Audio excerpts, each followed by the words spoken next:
The Estes Park Incident. The morning of January 22nd, 2024, dawned crystal clear across the Front Range of Colorado, with temperatures hovering at a bone-chilling 14 degrees below zero. Snow from the previous week's blizzard still blanketed the landscape in pristine white drifts that sparkled like crushed diamonds under the pale winter sun. At exactly 6:47 a.m., Sergeant Paul Michael Jensen pulled his personal Ford F-150 into the employee parking lot behind the Larimer County Sheriff's Office substation in Estes Park, the gravel crunching beneath his snow tires like breaking glass.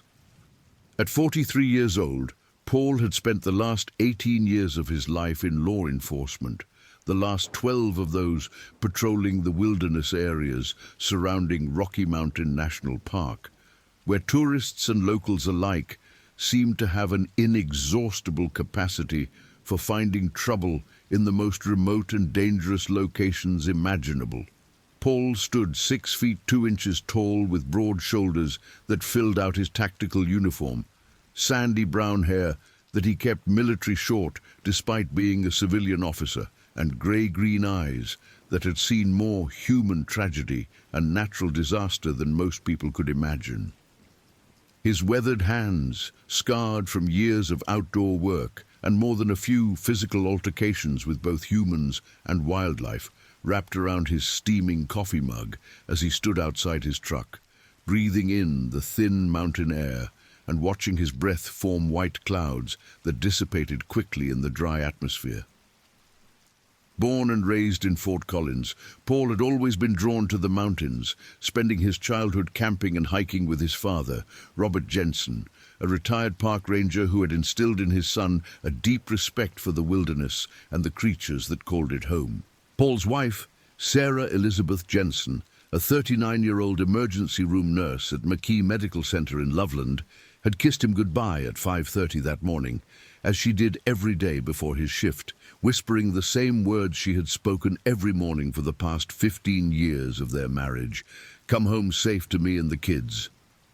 Their 2 children, 14-year-old Michael and 11-year-old Emma, were still asleep in their beds at their modest ranch-style home on Prospect Mountain, dreaming of snow days and winter break adventures, completely unaware that this particular Monday would forever change their family's life in ways they could never have imagined. Inside the substation, the familiar sounds of morning preparations filled the air: radio chatter, the hiss of the coffee machine, the rustling of paperwork, and the low murmur of officers discussing the day's assignments.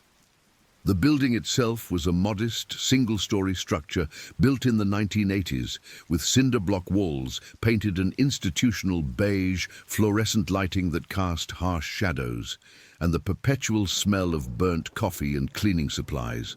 Maps of the local area covered most of one wall, marked with colored pins indicating recent incidents, wildlife sightings, and high-risk areas that required extra attention during patrol rounds.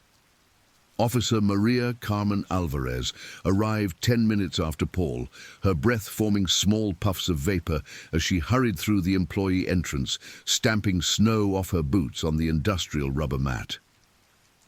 At 28 years old, Maria was relatively new to the Larimer County Sheriff's Office, having transferred from the Denver Police Department just 8 months earlier, seeking what she hoped would be a quieter, less violent assignment in the mountains. She stood 5 feet 6 inches tall, with an athletic build, maintained through daily runs and regular visits to the gym, dark brown hair pulled back in a regulation ponytail, and intelligent brown eyes that seemed to take in every detail of her surroundings, with the acute awareness of someone trained to notice things others might miss.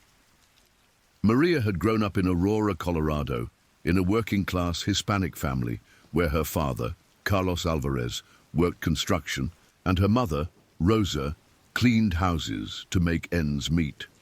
She was the first person in her family to attend college, graduating from Metropolitan State University with a degree in criminal justice before attending the police academy in Denver. Her decision to become a police officer had been met with mixed reactions from her extended family. some expressing pride in her achievement, while others worried about the dangers and prejudices she might face as a Latina woman in law enforcement. The partnership between Paul and Maria had developed naturally over the months since her transfer, built on mutual respect and complementary skills. Paul's extensive knowledge of the local terrain and wildlife, combined with his experience dealing with the unique challenges of mountain law enforcement, paired well with Maria's urban police training and fresh perspective on problem solving. They had worked dozens of cases together: lost hikers, domestic disputes in remote cabins, wildlife encounters, drug activity in secluded areas, and the occasional search and rescue operation that required them to work closely with park rangers and emergency medical personnel. Lieutenant David Andrew Thompson, the shift supervisor, called the morning briefing to order at exactly 7:15 a.m., his voice carrying the authority of 25 years in law enforcement, the last 8 spent managing the unique challenges of policing the wilderness interface areas around Rocky Mountain National Park. Dave was a stocky man of 51 with graying hair, a carefully maintained mustache, and the kind of steady demeanor that inspired confidence in both his officers and the public they served. He had seen his share of unusual incidents over the years, from tourists feeding bears to hikers attempting to climb technical routes in tennis shoes, but nothing had quite prepared him for what would unfold over the next 12 hours. "Listen up, everyone," Dave began, consulting his notes and the overnight incident reports. "We've got several items of interest this morning. First, Colorado Parks and Wildlife has issued an advisory about increased bear activity in the Lily Lake area.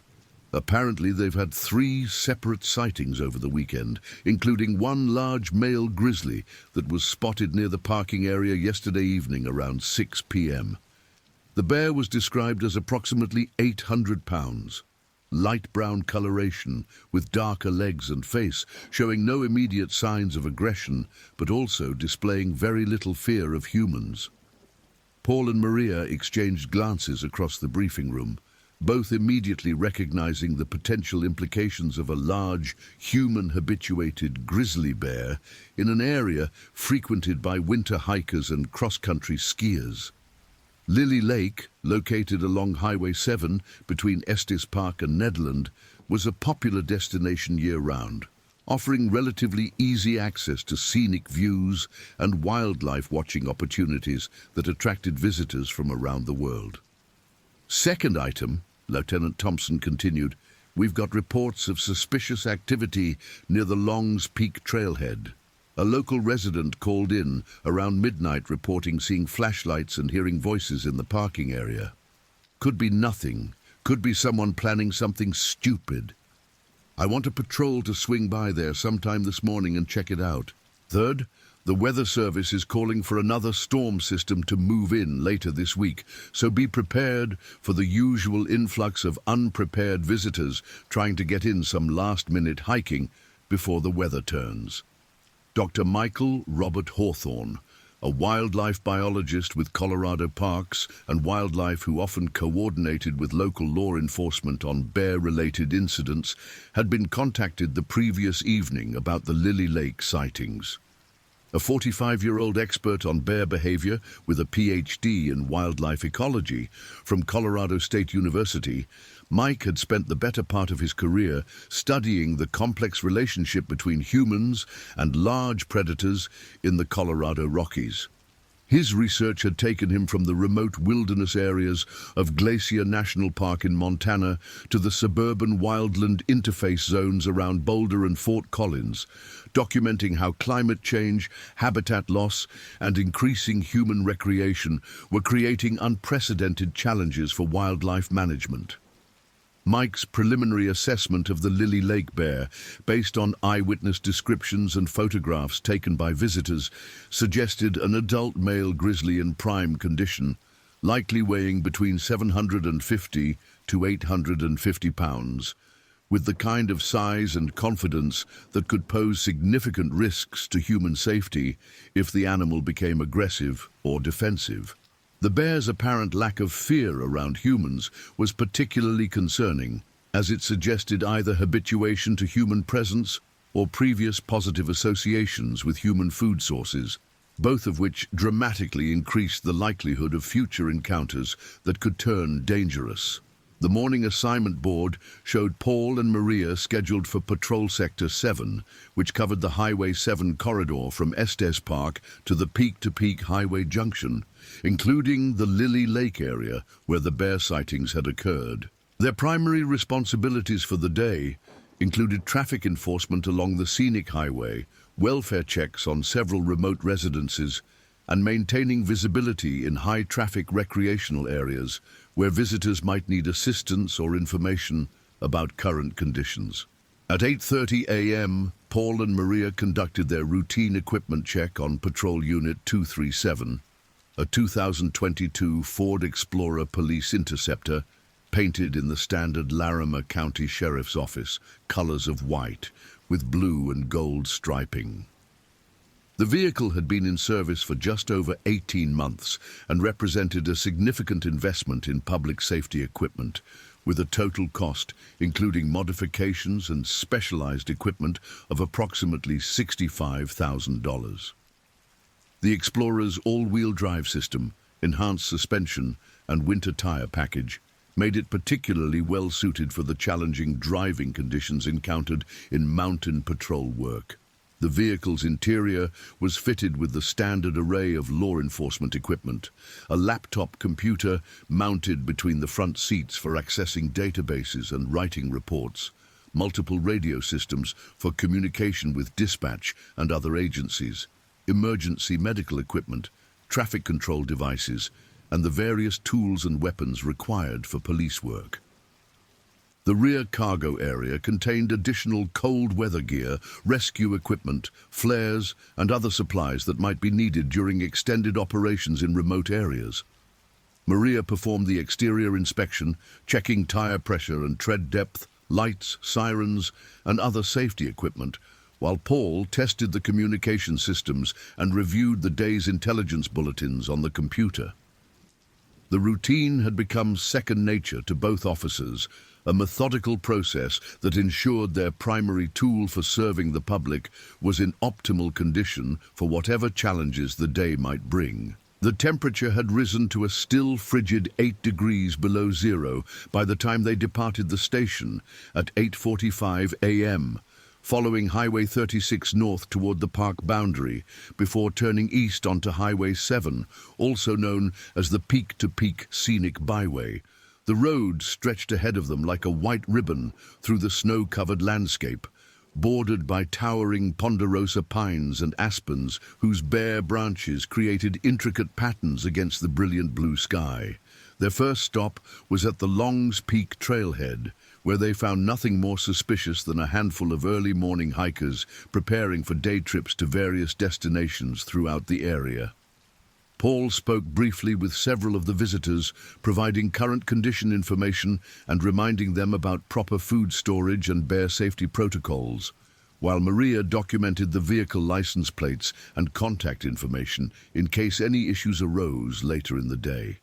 By 10:15 a.m., they had completed welfare checks on 3 remote residences, assisted a motorist with a flat tire, and were approaching the Lily Lake area, where the bear sightings had occurred. The lake itself was frozen solid, its surface covered with a thin layer of wind-blown snow that created swirling patterns across the ice. The parking area, which could accommodate perhaps 40 vehicles during peak season, held only 6 cars belonging to cross-country skiers and snowshoers who were taking advantage of the clear weather and excellent snow conditions. Paul parked the Explorer in a position that provided good visibility of both the parking area and the trail access points, while Maria began a walking patrol of the immediate area, looking for signs of bear activity such as tracks, scat, or damage to property.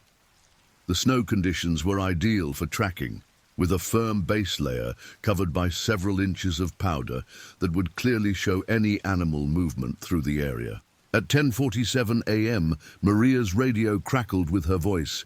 Unit 237 to 237 Alpha. I've got fresh bear tracks here, approximately 30 meters southeast of the restroom facility.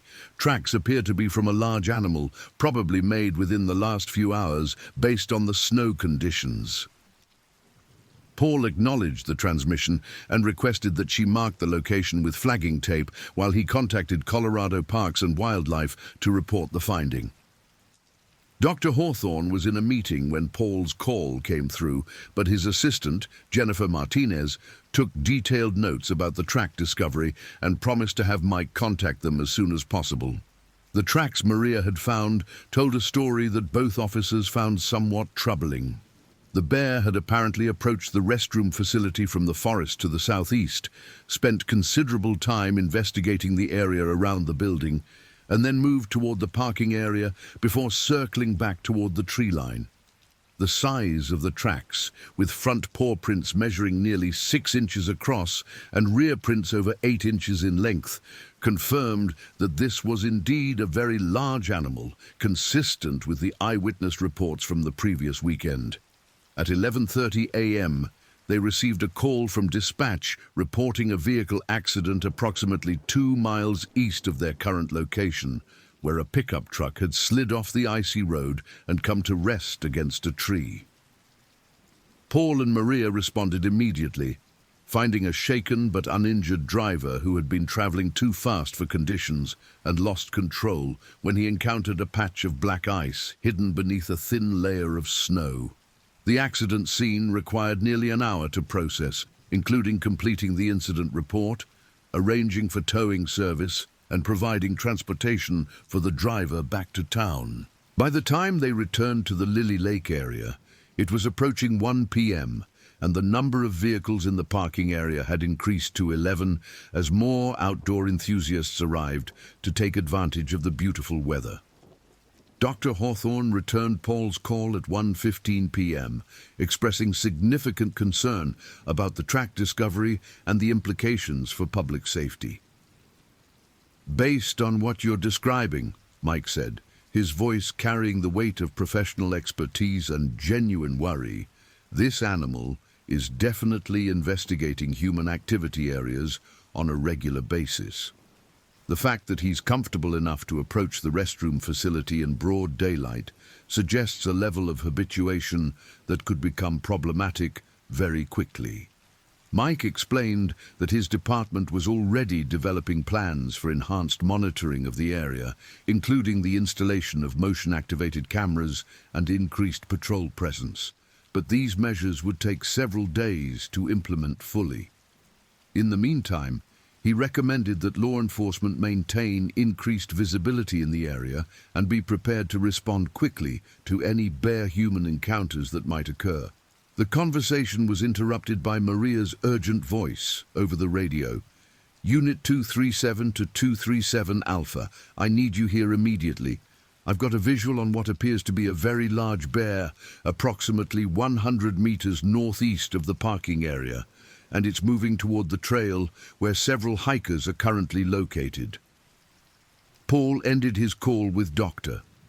Hawthorne and immediately moved to Maria's position, where she was using binoculars to observe a massive grizzly bear that was indeed moving with apparent purpose toward a section of trail where a group of 4 cross-country skiers were taking a rest break. The bear, even at a distance, was clearly enormous, with the characteristic shoulder hump and dished face profile that identified it as a mature male grizzly, probably the same animal that had been reported over the weekend. "How far are the skiers from the bear?" Paul asked, taking the binoculars to assess the situation himself. "Maybe 75 meters and closing," Maria replied, her voice tense with the awareness that they were potentially witnessing the opening moments of a dangerous wildlife encounter. "The bear doesn't appear to be charging or showing obvious aggression, but it's definitely focused on something in that direction." Paul immediately activated his radio. "Unit 237 to dispatch. We have a code red wildlife situation at Lily Lake.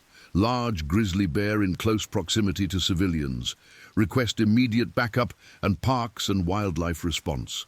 The dispatcher, Janet Rodriguez, a 15-year veteran who had handled countless emergency situations, immediately began coordinating the response. Unit 237, backup is en route. ETA approximately 12 minutes. Parks and Wildlife has been notified and Dr. Hawthorne is responding from Fort Collins. Do you have visual contact with both the bear and the civilians? Affirmative, Paul replied. 4 cross-country skiers approximately 70 meters from a large male grizzly. Bear appears to be investigating their location, but is not showing immediate signs of aggression. Maria was already moving toward the patrol vehicle to retrieve additional equipment, including bear spray, emergency flares, and the vehicle's public address system, while Paul maintained visual contact with both the bear and the skiers, who appeared to be completely unaware of the approaching danger. The group consisted of 2 couples, probably in their 30s or 40s, who had stopped to eat lunch and take photographs of the scenic winter landscape. At 1:23 p.m., Paul made the decision to attempt to alert the skiers to the bear's presence without causing a panic that might trigger defensive behavior from the animal. Using the patrol vehicle's PA system, he broadcast a calm but urgent message. Attention skiers on the Northeast Trail. This is the Larimer County Sheriff's Office. Please remain calm and slowly move toward the parking area. There is a large bear in your vicinity. The response from the skiers was immediate and, unfortunately, exactly what Paul had hoped to avoid. Instead of calmly retreating as instructed, the group reacted with alarm, pointing and shouting at the bear while making rapid movements that clearly attracted the animal's attention. The bear, which had been moving in a relaxed, investigative manner, suddenly stopped and raised its head, focusing intently on the humans who were now behaving in an erratic and potentially threatening manner. "This is going bad quickly," Maria observed, returning from the vehicle with the emergency equipment. The bear's body language just changed completely. Paul could see the transformation as well. The grizzly's ears, which had been relaxed and forward-facing, were now pinned back against its skull. The animal's head was lowered slightly, and its shoulders were visibly tensed, classic signs of a bear preparing for either flight or fight. Most concerning of all, the bear had stopped retreating and was now standing its ground, swaying slightly from side to side as it assessed the situation. The 4 skiers, meanwhile, had abandoned any pretense of calm and were now skiing as rapidly as possible toward the parking area, their panicked movements and loud voices carrying clearly across the snow-covered landscape. The fastest skier, a woman in a bright red jacket, had already covered about half the distance to safety, while the other 3 were struggling with the combination of difficult snow conditions and their own fear-induced clumsiness. At 1:26 p.m., the situation escalated dramatically when the slowest skier, an overweight man in his 50s wearing a blue jacket, fell while attempting to navigate a small slope, his skis tangling and sending him tumbling into a snowdrift with a crash that echoed across the frozen landscape.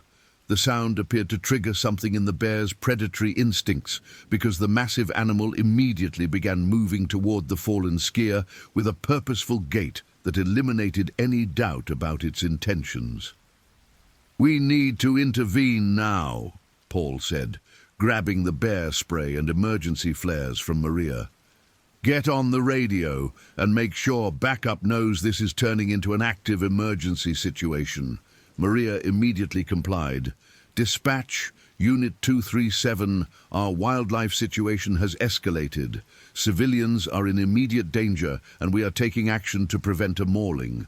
Request emergency medical response and expedited backup." Paul began moving toward the incident area on foot, knowing that the patrol vehicle would be useless in the deep snow and rough terrain where the encounter was developing.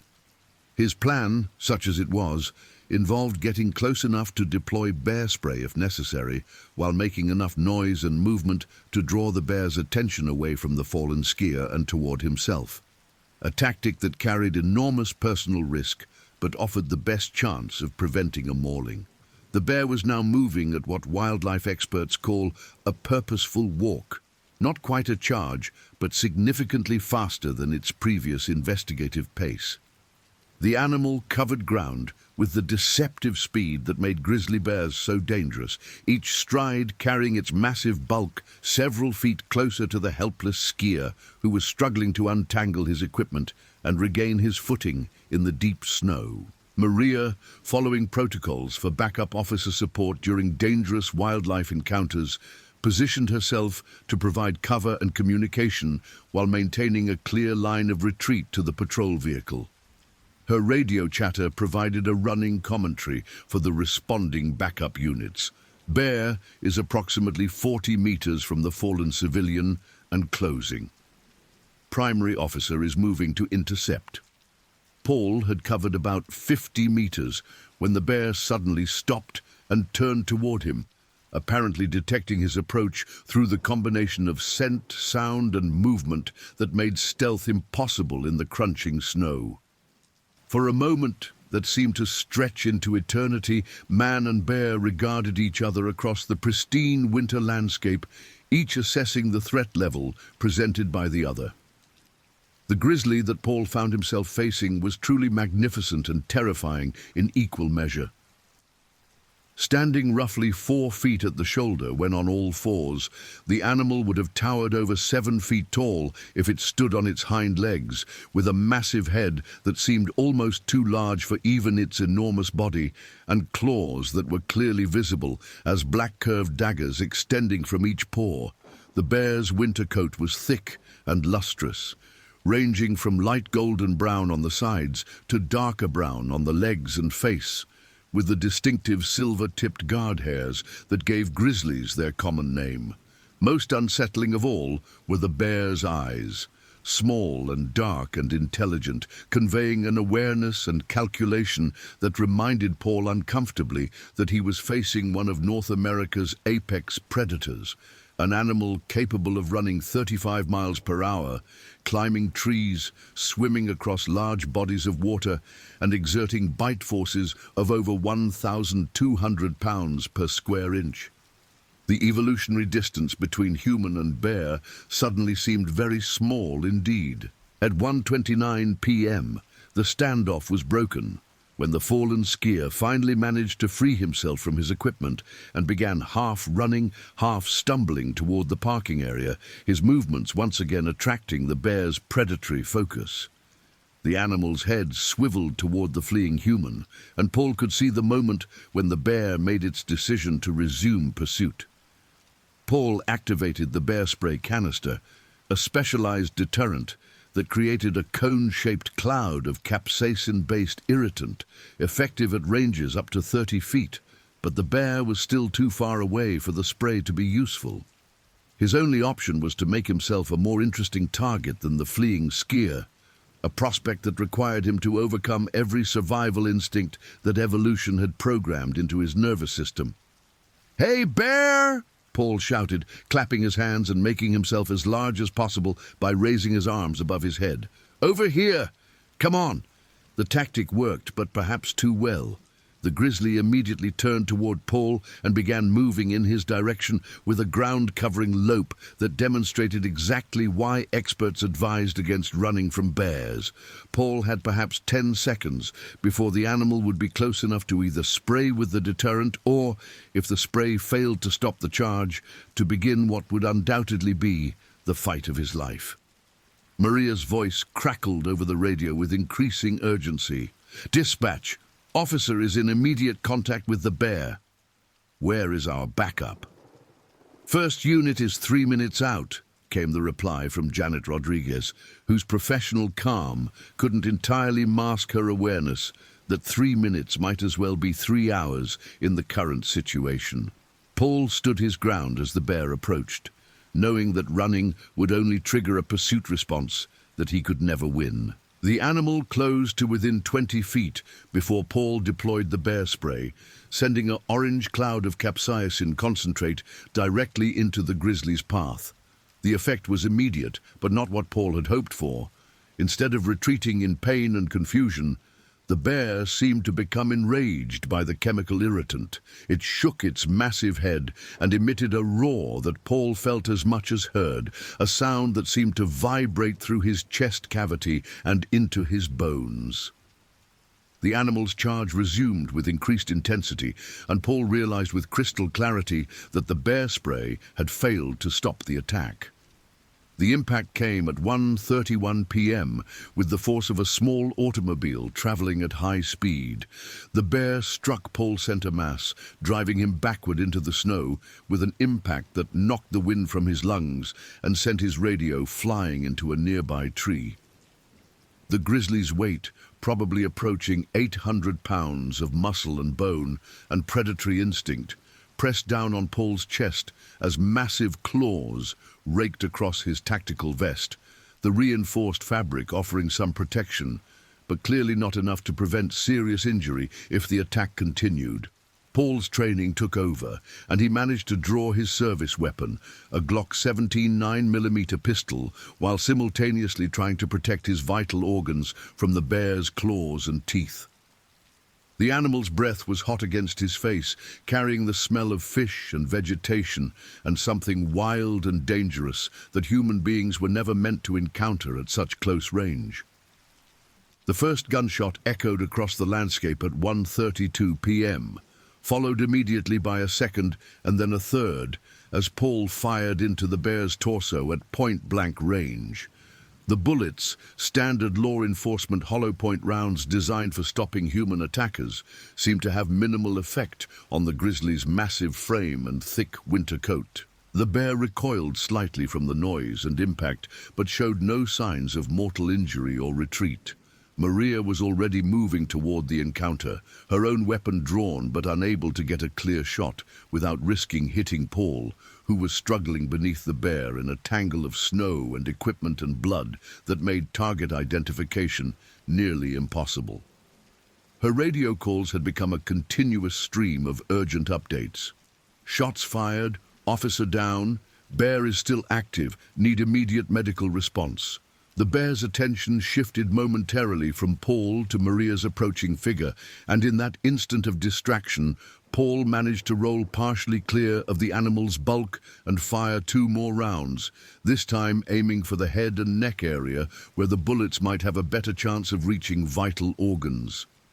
The 5th shot appeared to strike the bear in the left shoulder, spinning the animal slightly and producing the first clear sign that the gunfire was having some effect. But instead of retreating, the wounded grizzly seemed to become even more aggressive, turning its attention back to Paul with renewed fury. The animal's claws found the gap between Paul's tactical vest and duty belt, raking across his abdomen and creating wounds that immediately began bleeding profusely onto the snow beneath them. At 1:33 p.m., the sound of approaching sirens could finally be heard in the distance, but the first backup unit was still at least 2 minutes away from reaching the scene. Maria made the decision to risk a shot, despite the proximity to Paul, firing her service weapon at the bear's hindquarters in an attempt to drive the animal away from her partner. The 9mm bullet struck the grizzly in the right hip, causing the animal to roar again and spin toward this new threat. For a moment, it appeared that Maria's intervention might have saved Paul's life, as the bear took several steps away from the fallen officer and toward her position. But the momentary reprieve ended when the bear suddenly changed direction and headed not toward Maria, but toward the patrol vehicle where she had been standing just moments before. The massive animal's intentions became horrifyingly clear as it approached the Ford Explorer with the same purposeful determination it had shown when pursuing the skiers. Maria realized too late what was happening. She was moving to get a better angle for another shot when the bear reached the patrol vehicle and, in a display of raw strength that defied belief, began attacking the SUV as if it were a living enemy. The grizzly's claws raked across the vehicle's paint, leaving deep gouges in the metal, while its teeth closed on the front bumper with enough force to actually deform the steel. "It's attacking the vehicle!" Maria shouted into her radio, though her words seemed inadequate to describe the surreal scene unfolding before her. The 800-pound grizzly was literally attempting to destroy the patrol car, treating the inanimate object as if it were a rival bear that had challenged its dominance.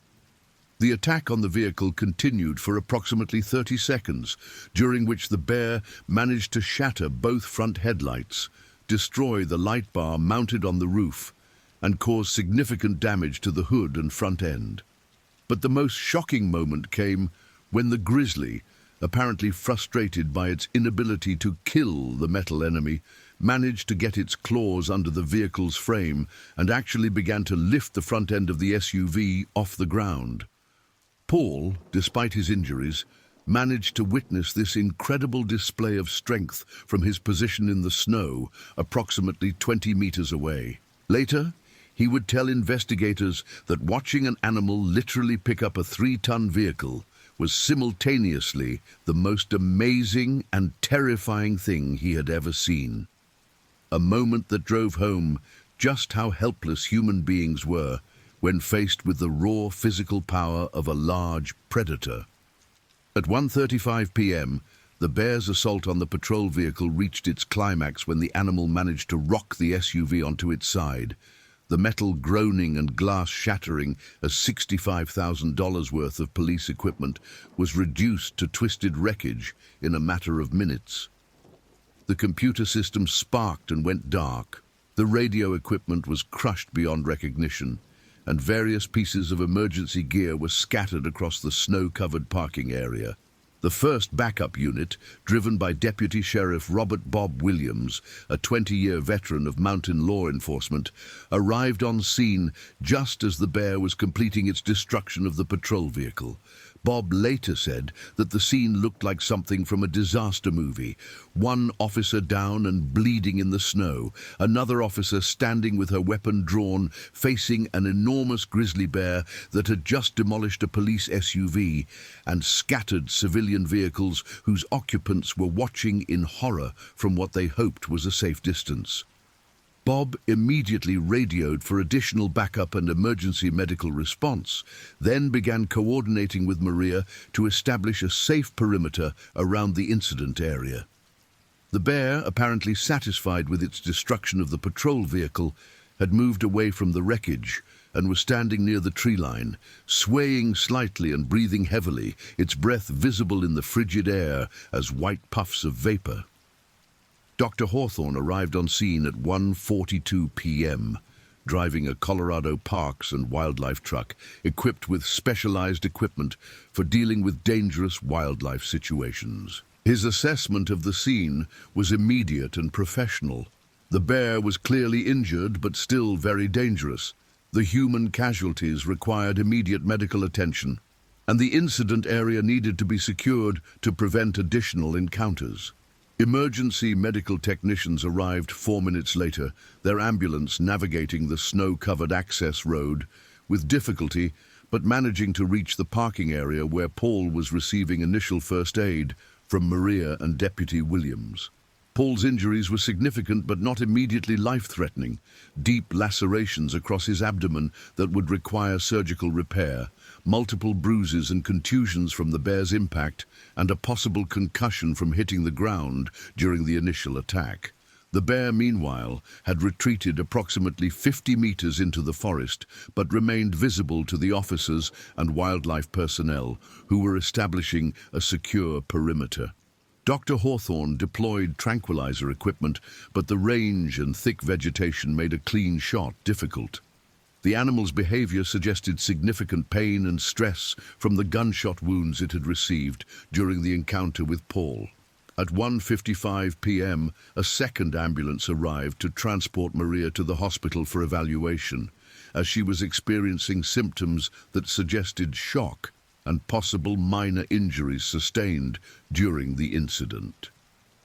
Paul was already en route to McKee Medical Center in Loveland, where his wife Sarah worked in the emergency department and would soon receive the call that every law enforcement spouse dreaded.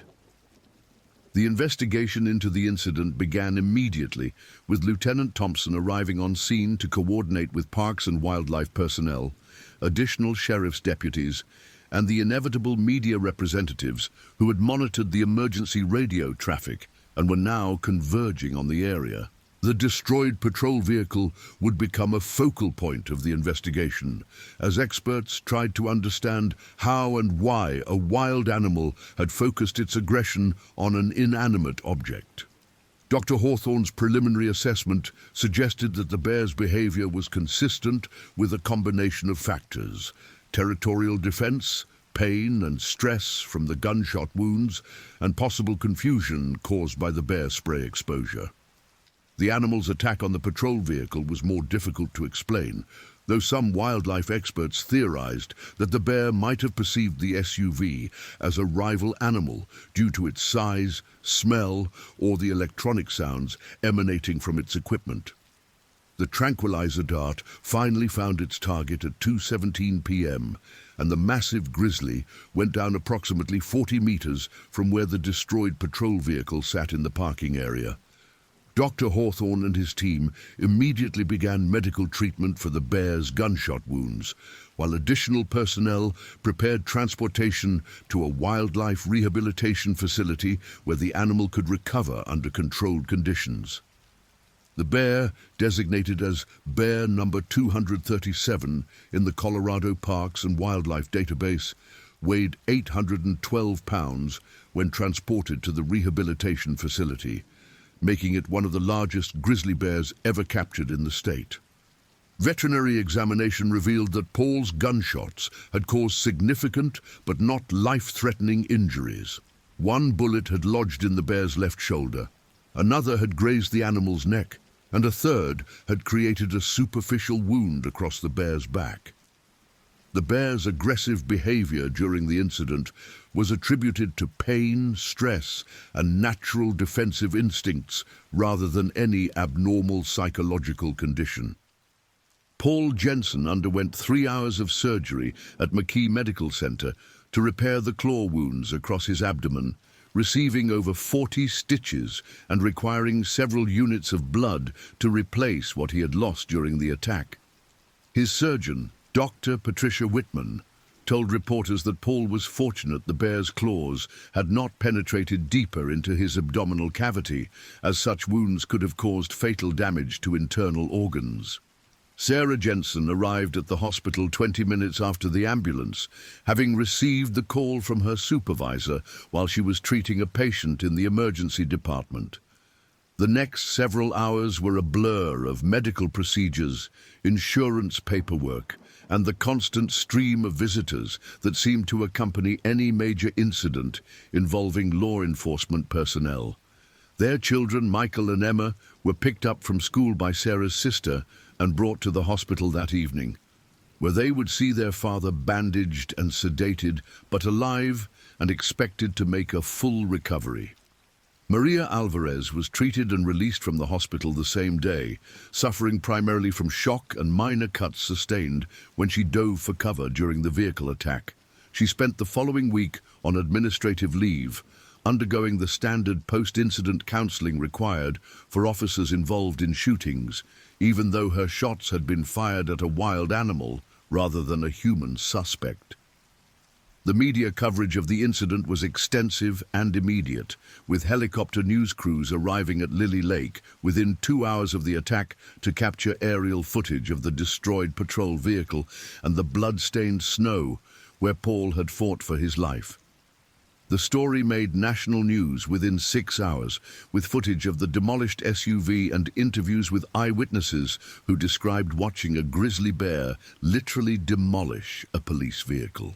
Local news stations led with the story for 3 consecutive days, interviewing everyone from the skiers who had initially attracted the bear's attention to wildlife experts who attempted to explain the unusual behavior. The destroyed patrol vehicle became something of a tourist attraction, with visitors driving to Lily Lake specifically to see the wreckage before it was finally towed away for insurance evaluation. The insurance investigation into the destroyed patrol vehicle was particularly complex, as the policy had never contemplated a claim for bear attack on motor vehicle. The adjuster assigned to the case, Margaret Foster, had 23 years of experience handling unusual claims, but admitted that reviewing damage caused by an 800-pound grizzly bear was a first in her career. The final settlement amount was $64,800, essentially the full replacement cost of the vehicle and its specialized equipment. Colorado Parks and Wildlife faced intense scrutiny following the incident, with critics arguing that the department should have taken more aggressive action after the initial bear sightings over the weekend. Dr. Hawthorne defended his agency's response, pointing out that bear sightings in the area were common and that there had been no indication of aggressive behavior until the day of the attack. The investigation revealed that the bear had indeed been feeding on human food sources, including garbage from several area campsites and possibly food intentionally left by well-meaning but misguided visitors who wanted to photograph wildlife. This habituation to human food had likely contributed to the bear's willingness to approach humans and the aggressive behavior displayed when it felt threatened. Bear number 237 recovered from its injuries over a period of 6 weeks at the Wildlife Rehabilitation Facility under the care of veterinarian Dr. Lisa Park and her team of technicians and volunteers. The bear's wounds healed without infection, and its behavior returned to normal ranges, though it continued to show wariness around humans that suggested it retained memories of the violent encounter.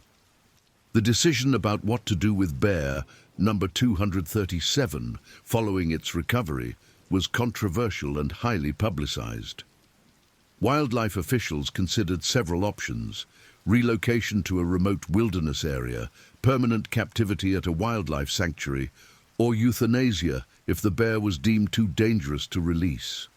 Public opinion was divided, with some arguing that the bear was simply defending itself and others contending that any animal that had attacked humans should be destroyed. Ultimately, Colorado Parks and Wildlife decided to relocate bear number 237 to a remote area of the Weminuche Wilderness in southwestern Colorado, more than 300 miles from the site of the incident. The bear was transported by helicopter in March 2024 and released with a GPS tracking collar that would monitor its movements and ensure it did not return to areas with high human activity. Paul Jensen returned to duty on modified assignment in April 2024, working primarily desk duties and training assignments while he continued physical therapy for his injuries. The wounds had healed well, leaving only faint scars across his abdomen, but he continued to experience occasional pain and stiffness that reminded him daily of his encounter with 800 pounds of wild predator. The psychological impact of the incident affected Paul in ways he had not anticipated. Despite his years of experience with dangerous situations, he found himself experiencing anxiety and hypervigilance, particularly when working alone in remote areas. Department counselors explained that such reactions were normal and expected following traumatic encounters, but the knowledge that his responses were typical did not make them any less challenging to manage. Sarah Jensen later told reporters that the incident had fundamentally changed how she viewed her husband's job. "I always knew police work was dangerous," she said, "but you think about criminals and car accidents, not wild animals trying to kill you." When I saw him in that hospital bed, all torn up from bear claws, it really drove home that he goes to work every day in an environment where nature itself can be the enemy. Maria Alvarez requested transfer to a different assignment following the incident, moving to patrol duties in the more urban areas around Fort Collins, where wildlife encounters were less common. She later said that while she did not regret her actions during the incident, the experience had made her realize that wilderness law enforcement required a level of risk acceptance that she was not comfortable with long-term. The destroyed patrol vehicle was eventually sold for scrap metal after the insurance investigation was completed, but not before becoming the subject of dozens of photographs and social media posts that turned the incident into an internet phenomenon. Memes featuring the demolished SUV and jokes about bear-proof police cars circulated for months following the incident. Lieutenant Thompson retired 6 months after the incident, citing the stress of managing the media attention and investigation as contributing factors in his decision to end his law enforcement career. In his final report, he noted that the Lily Lake incident represented a type of threat that traditional police training did not adequately address, and he recommended enhanced wildlife encounter protocols for officers working in wilderness areas. Dr. Hawthorne used the incident as a case study in his ongoing research into human-bear conflicts, presenting his findings at wildlife management conferences across North America. His analysis of the encounter emphasized the importance of early intervention and proper food storage in preventing bears from becoming habituated to human presence, conditions that could lead to the kind of aggressive behavior displayed by bear number 237. The Lily Lake area remained closed to public access for 2 weeks following the incident, while parks and wildlife personnel conducted extensive monitoring to ensure no other bears in the area had been affected by the encounter. When the area reopened, new signage warned visitors about proper behavior in bear country and the potential consequences of feeding or approaching wildlife. The skiers who had been present during the initial phases of the incident were interviewed extensively by investigators and media representatives. The man who had fallen, Robert Martinez, a 43-year-old accountant from Denver, later said that he owed his life to the quick actions of officers Jensen and Alvarez, as the bear had clearly been moving toward him when the law enforcement intervention began.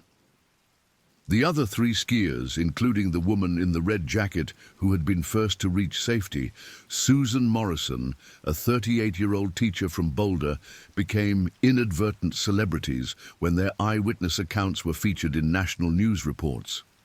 Morrison's description of watching a police officer fight a grizzly bear was quoted in dozens of articles and news broadcasts, helping to establish the narrative that would define public perception of the incident. The Larimer County Sheriff's Office conducted a comprehensive review of the incident, examining everything from the initial response to the equipment used and the tactical decisions made by the officers involved. The review concluded that both Paul and Maria had acted appropriately given the circumstances, and that the outcome could have been far worse if not for their professional response to an extremely dangerous and unpredictable situation. New protocols were developed for wildlife encounters following the incident, including enhanced training for officers working in wilderness areas, improved communication procedures with parks and wildlife personnel, and the procurement of more effective bear deterrent equipment. The department also invested in additional protective equipment, including bear spray with longer effective ranges and tactical gear designed specifically for wildlife encounters. The incident sparked broader discussions about the increasing frequency of human-wildlife conflicts along Colorado's Front Range, where expanding development and increasing recreational use of wilderness areas created more opportunities for dangerous encounters. Wildlife officials noted that climate change was also affecting animal behavior patterns, potentially making such incidents more likely in the future. Paul Jensen's story became part of law enforcement folklore, shared at training academies and conferences as an example of survival and heroism in the face of extraordinary circumstances. The details of his hand-to-hand combat with an 800-pound grizzly bear, followed by his witnessing the animal's destruction of his patrol vehicle, represented a type of incident that even experienced officers found difficult to comprehend. The financial impact of the incident extended beyond the destroyed patrol vehicle to include medical costs, worker compensation claims, additional training expenses, and the administrative costs associated with the extensive investigation. The total cost to Larimer County was eventually calculated at over $200,000, a significant expense for a rural sheriff's department already operating with limited resources. 6 months after the incident, Bear number 237's GPS tracking collar indicated that the animal had successfully adapted to its new environment in the Wemanouche wilderness, traveling extensively throughout the remote area, but showing no signs of seeking human contact. The bear's weight had returned to normal levels, and its behavior patterns suggested successful reintegration into a wild environment with minimal human presence. Paul Jensen received numerous commendations for his actions during the incident, including the Medal of Valor from the Colorado State Patrol and recognition from various law enforcement organizations across the country.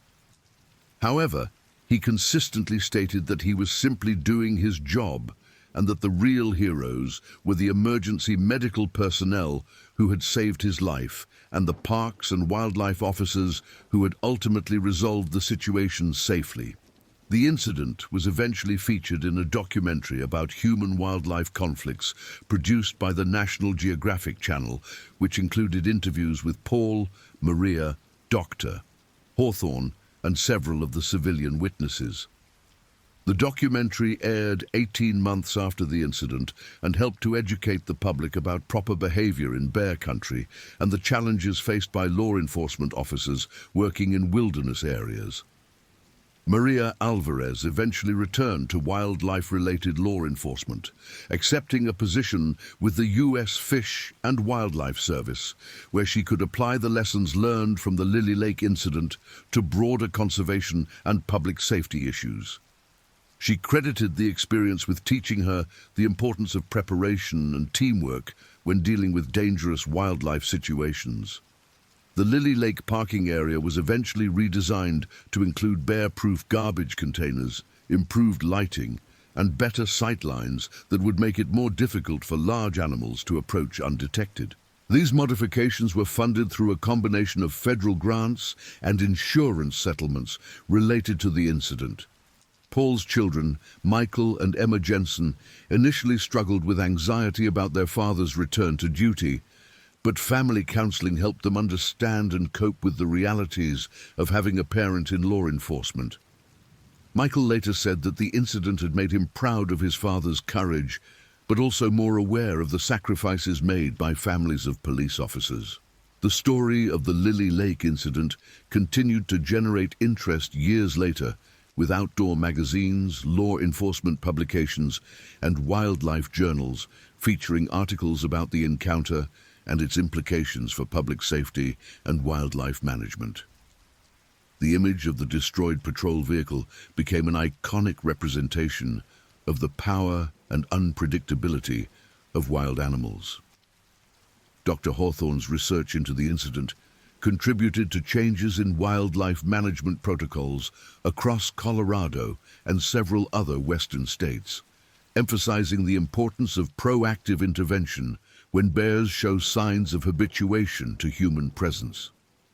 His work helped prevent similar incidents by providing wildlife officials with better tools for assessing and responding to potentially dangerous situations. The incident also influenced equipment procurement decisions for law enforcement agencies throughout the Mountain West, with many departments investing in improved bear deterrent systems, better protective equipment for officers, and enhanced communication systems that could function reliably in remote wilderness areas where traditional radio coverage might be limited. Paul Jensen eventually returned to full-duty status, though he requested assignment to areas with lower wildlife activity levels. His experience during the Lily Lake incident had given him a profound respect for the power and unpredictability of wild animals, and he became an advocate for better training and equipment for officers who might face similar situations. The destroyed patrol vehicle was eventually replaced with a newer model Ford Police Interceptor, equipped with enhanced protective features and improved emergency communication systems. While the new vehicle could not be made bear-proof, it incorporated lessons learned from the incident to better protect officers and equipment during wildlife encounters. Sarah Jensen returned to her work as an emergency room nurse with a deeper appreciation for the risks faced by law enforcement personnel and a personal understanding of how quickly routine situations could become life-threatening emergencies. Her experience treating trauma patients took on new meaning after seeing her husband's injuries from the bear attack. The incident became a case study in crisis management and emergency response, used by training academies and emergency management programs to illustrate the importance of multi-agency coordination, effective communication, and rapid decision-making during complex emergencies involving both human casualties and dangerous wildlife. Lieutenant Thompson's recommendation for enhanced wildlife encounter protocols was adopted not only by the Larimer County Sheriff's Office, but by law enforcement agencies throughout Colorado and neighboring states. The protocols emphasized prevention, early intervention, and coordinated response with wildlife management professionals. Bear number 237 remained in the Wemanouche Wilderness area, monitored periodically by GPS tracking, but showing no signs of problematic behavior or attempts to return to areas with human activity. The bear's successful relocation was considered a model for managing problem wildlife while preserving both animal welfare and public safety. The Lily Lake incident stands as a reminder of the complex relationship between humans and wildlife in areas where civilization meets wilderness. The courage displayed by Officers Jensen and Alvarez, the professional response of emergency services personnel, and the ultimate successful resolution of the situation demonstrated both the challenges and the possibilities inherent in managing human-wildlife conflicts in the modern American West. The story continues to resonate with law enforcement officers, wildlife professionals, and outdoor enthusiasts who recognize that encounters with wild animals are an inevitable part of living and working in areas where human development encroaches on natural habitat. The lesson learned from that frigid January morning is that preparation, training, and courage can make the difference between tragedy and survival when humans and wildlife meet under dangerous circumstances. Years later, visitors to Lily Lake can see improved facilities and enhanced safety measures that resulted from the incident. But the natural beauty and wildlife viewing opportunities that make the area popular remain unchanged.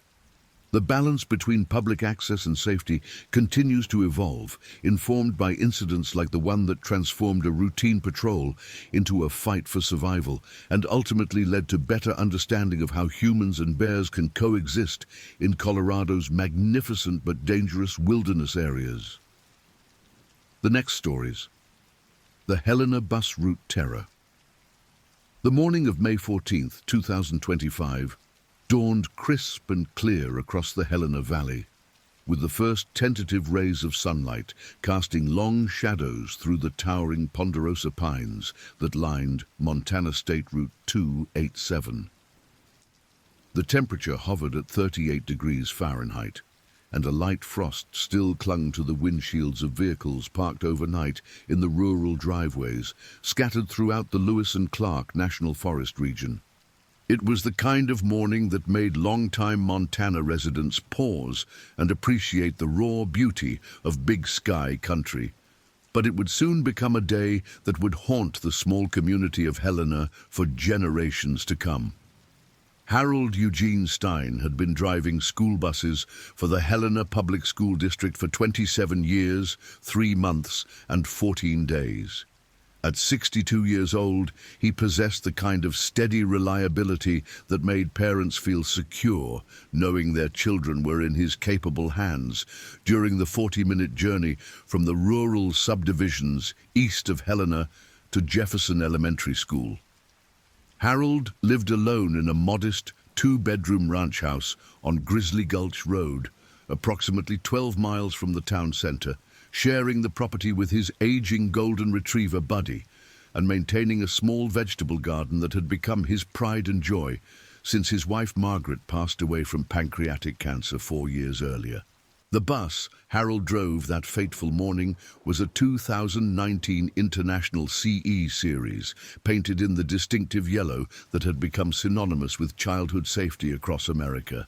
The vehicle measured 35 feet in length, weighed approximately 24,000 pounds when fully loaded, and was equipped with state-of-the-art safety features including reinforced steel construction, emergency exits, and a comprehensive communication system that maintained constant contact with the district's transportation headquarters.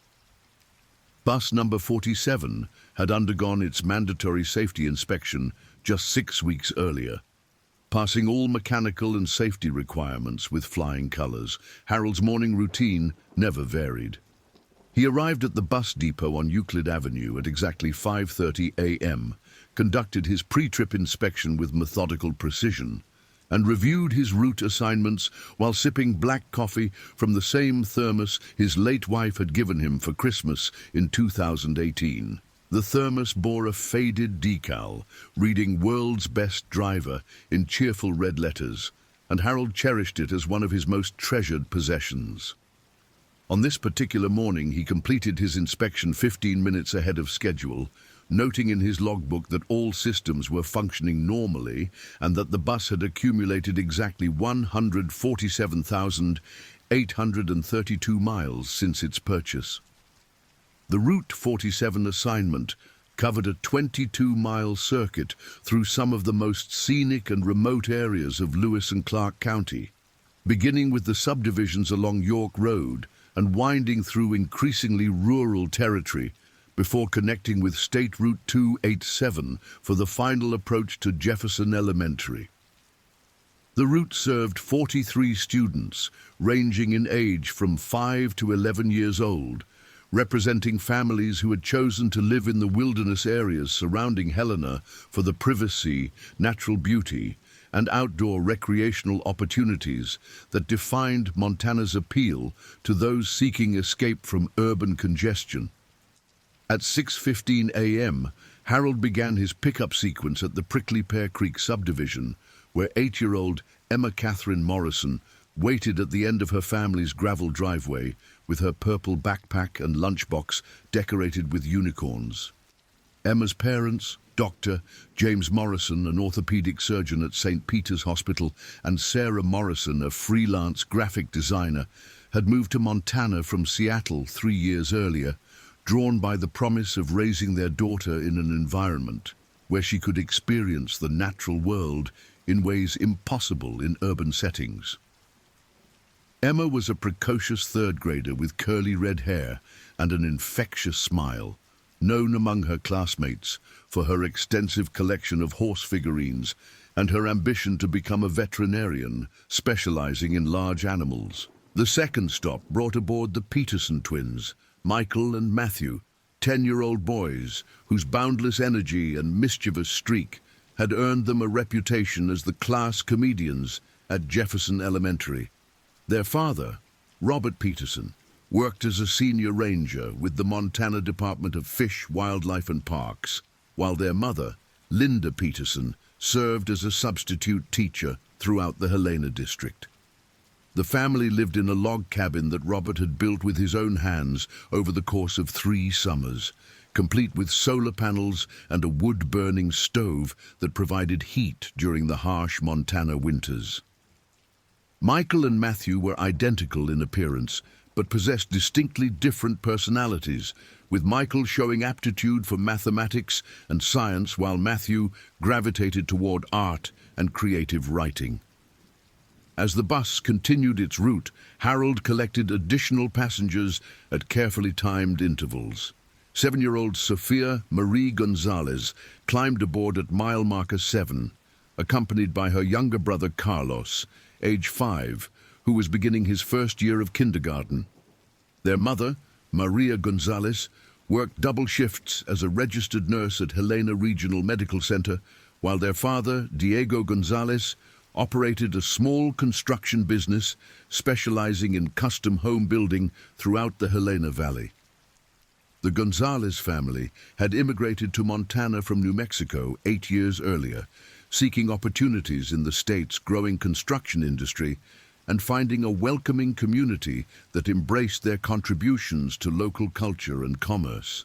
The Williams family contributed 3 passengers to Harold's route: 11-year-old Rebecca, 9-year-old Joshua, and 6-year-old Hannah. Their father, Colonel David Williams, served as a training officer at Fort Harrison, while their mother, Jennifer Williams, managed the family's small ranch and homeschooled their youngest child, 3-year-old Timothy. The Williams family had been stationed in 7 different states during David's 20-year military career, but they considered Montana their permanent home, and planned to remain in the Helena area following David's retirement from active duty in 2 years. Rebecca excelled in competitive gymnastics and held aspirations of earning a college scholarship, while Joshua showed remarkable talent in music and played both piano and violin in the school's advanced ensemble programs. At the subdivision near Canyon Ferry Lake, Harold picked up the Johnson siblings, 10-year-old Tyler and 8-year-old Ashley. Their parents, Mark and Susan Johnson, operated a successful outfitting business that guided hunting and fishing expeditions throughout southwestern Montana. The Johnsons possessed intimate knowledge of local wildlife patterns and had encountered numerous grizzly bears during their professional activities, always maintaining strict safety protocols and educating their clients about proper behavior in bear country. Tyler and Ashley had been raised with deep respect for Montana's wildlife and understood the importance of maintaining appropriate distance from potentially dangerous animals, though this knowledge would prove tragically inadequate during the events that would soon unfold. The route's most remote pickup point served the Chen family, recent immigrants from Taiwan who had purchased a 40-acre property with the intention of establishing an organic farming operation. Dr. Wei Chen, a former university professor of agricultural science, and his wife, Li Chen, a computer programmer, had brought their children, Amy and David, to America seeking educational opportunities and the freedom to pursue their agricultural dreams. 9-year-old Amy demonstrated exceptional academic ability and had already mastered English sufficiently to serve as translator for her parents during school conferences, while 6-year-old David struggled with the language barrier but showed remarkable artistic talent that transcended cultural boundaries. As Harold maneuvered the bus through the increasingly challenging terrain of the outer route areas, he picked up additional students from families who had chosen extreme rural living arrangements. The Henderson family lived in a converted school bus on a remote 20-acre plot, pursuing an off-grid lifestyle that included solar power, rainwater collection, and organic gardening.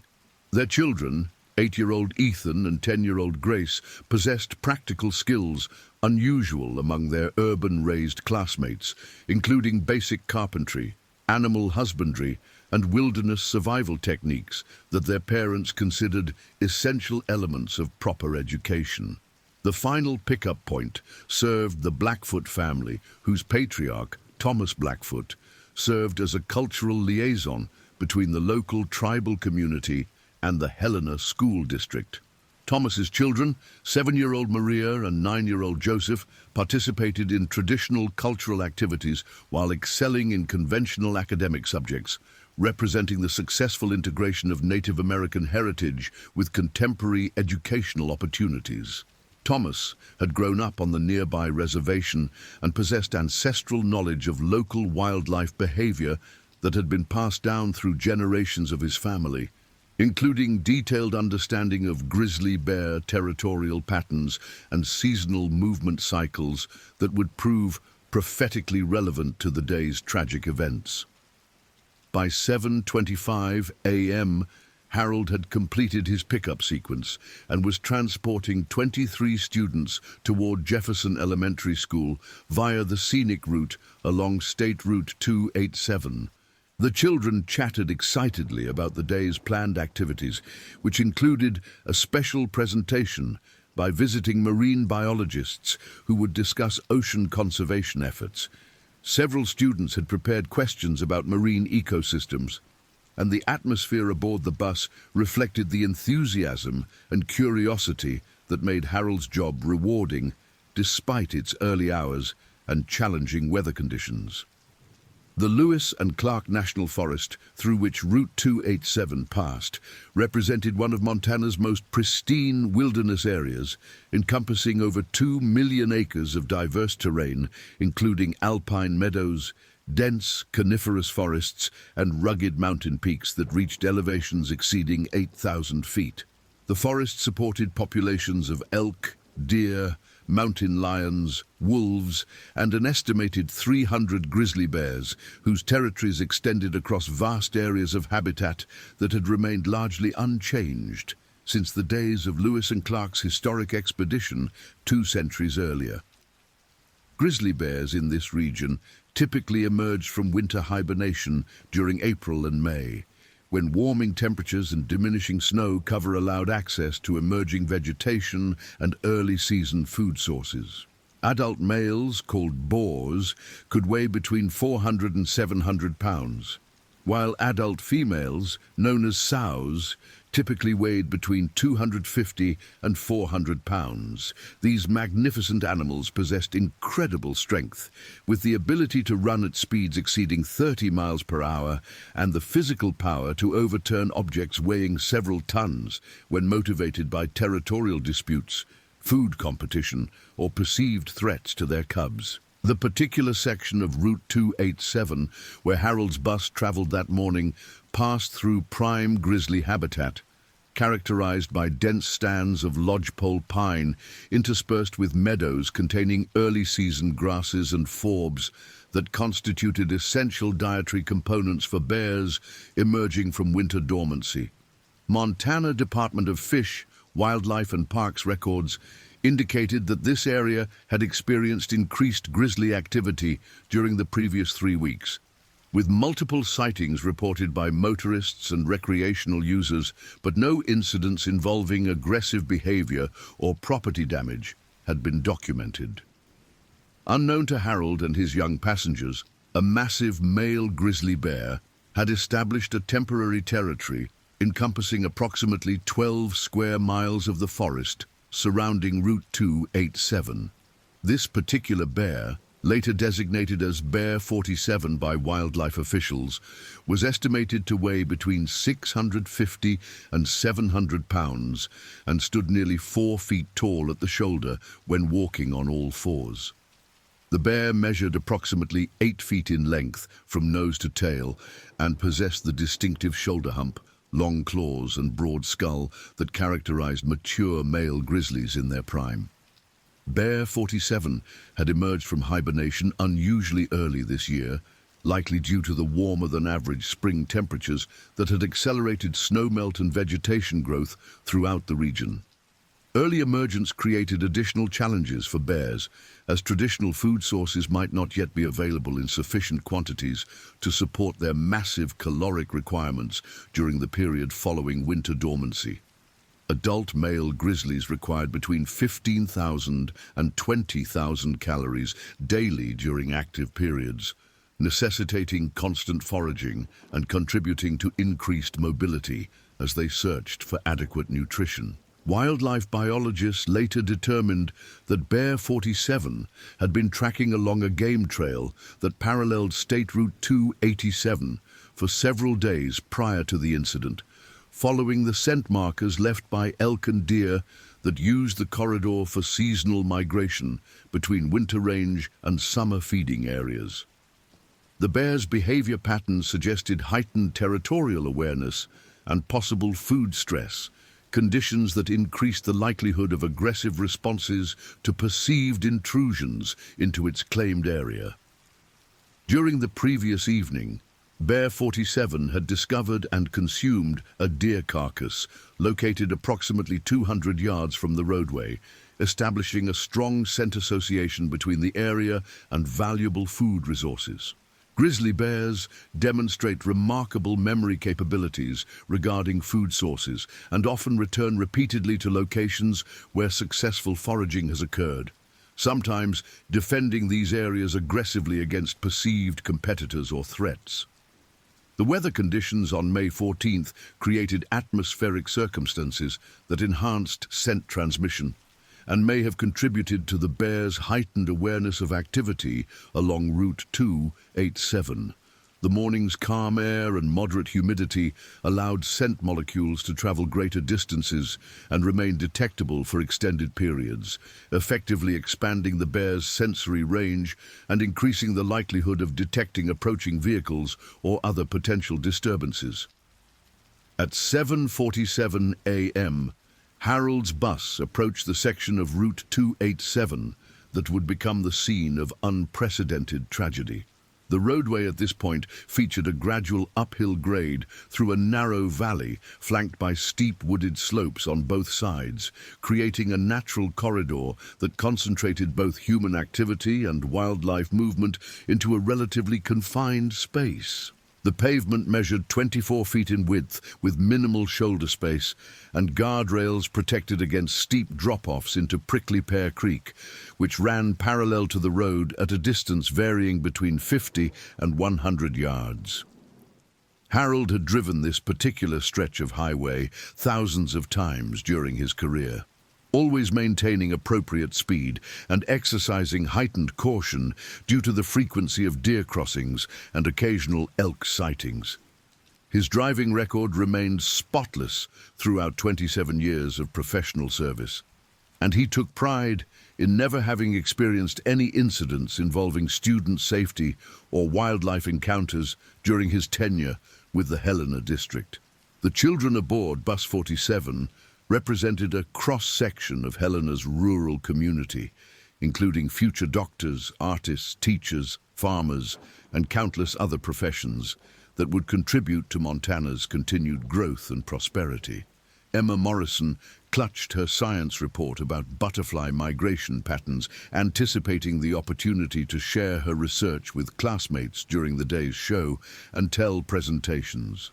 The Peterson twins engaged in a spirited discussion about their weekend camping plans, comparing equipment lists and debating the relative merits of different fishing techniques they hoped to employ at their father's favorite trout stream.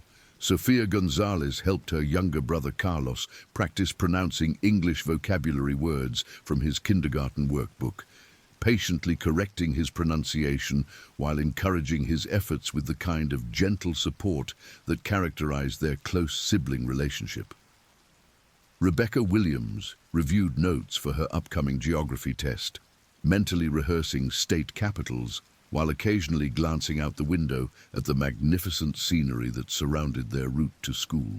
Tyler Johnson pointed out wildlife tracks visible in the muddy areas beside the road, explaining to interested classmates how to distinguish between deer prints and elk prints based on size and shape, characteristics his father had taught him during their family hunting expeditions. Ashley Johnson sketched the mountain profiles visible through the bus windows, adding artistic details that transformed simple landscape elements into imaginative compositions featuring castles, dragons, and other fantasy elements that populated her creative imagination. Amy Chen practiced multiplication tables under her breath while helping David Chen organize his art supplies for the day's planned projects, demonstrating the kind of academic dedication that had earned her recognition as one of Jefferson Elementary's most promising students, despite the relatively short time since her family's arrival in America. Grace Henderson shared homemade cookies with nearby classmates, baked from flour ground in her family's hand-cranked mill, and sweetened with honey from their own beehives, representing the self-sufficient lifestyle that defined her family's chosen path. Maria and Joseph Blackfoot discussed the traditional stories their grandfather had shared during the previous weekend's tribal gathering, comparing the moral lessons embedded in ancient tales with contemporary examples they encountered in school and popular culture. Their conversation reflected the successful balance their family maintained between honoring ancestral traditions and embracing modern educational opportunities that would prepare them for future success in an increasingly complex world. At 7:51 a.m., as Bus 47 approached mile marker 14 along State Route 287, Bear 47 emerged from the dense undergrowth approximately 150 yards ahead of the approaching vehicle. The bear's massive form became visible to Harold as a dark shape moving among the roadside vegetation, initially appearing to be crossing from the northern side of the highway toward the creek drainage on the southern side. Harold immediately reduced speed from 45 miles per hour to 35 miles per hour, following established protocols for wildlife encounters, while maintaining sufficient momentum to continue safely past the area once the bear completed its crossing. Wildlife officials later determined that Bear 47's behavior during these crucial moments exhibited several characteristics consistent with heightened agitation and territorial defensiveness. Rather than completing its apparent crossing pattern, the bear paused at the edge of the roadway and oriented its massive head toward the approaching school bus, demonstrating the kind of focused attention that experienced wildlife professionals recognize as a warning indicator of potential aggressive behavior. Grizzly bears possess exceptional hearing capabilities and can detect approaching vehicles from distances exceeding half a mile under favorable acoustic conditions.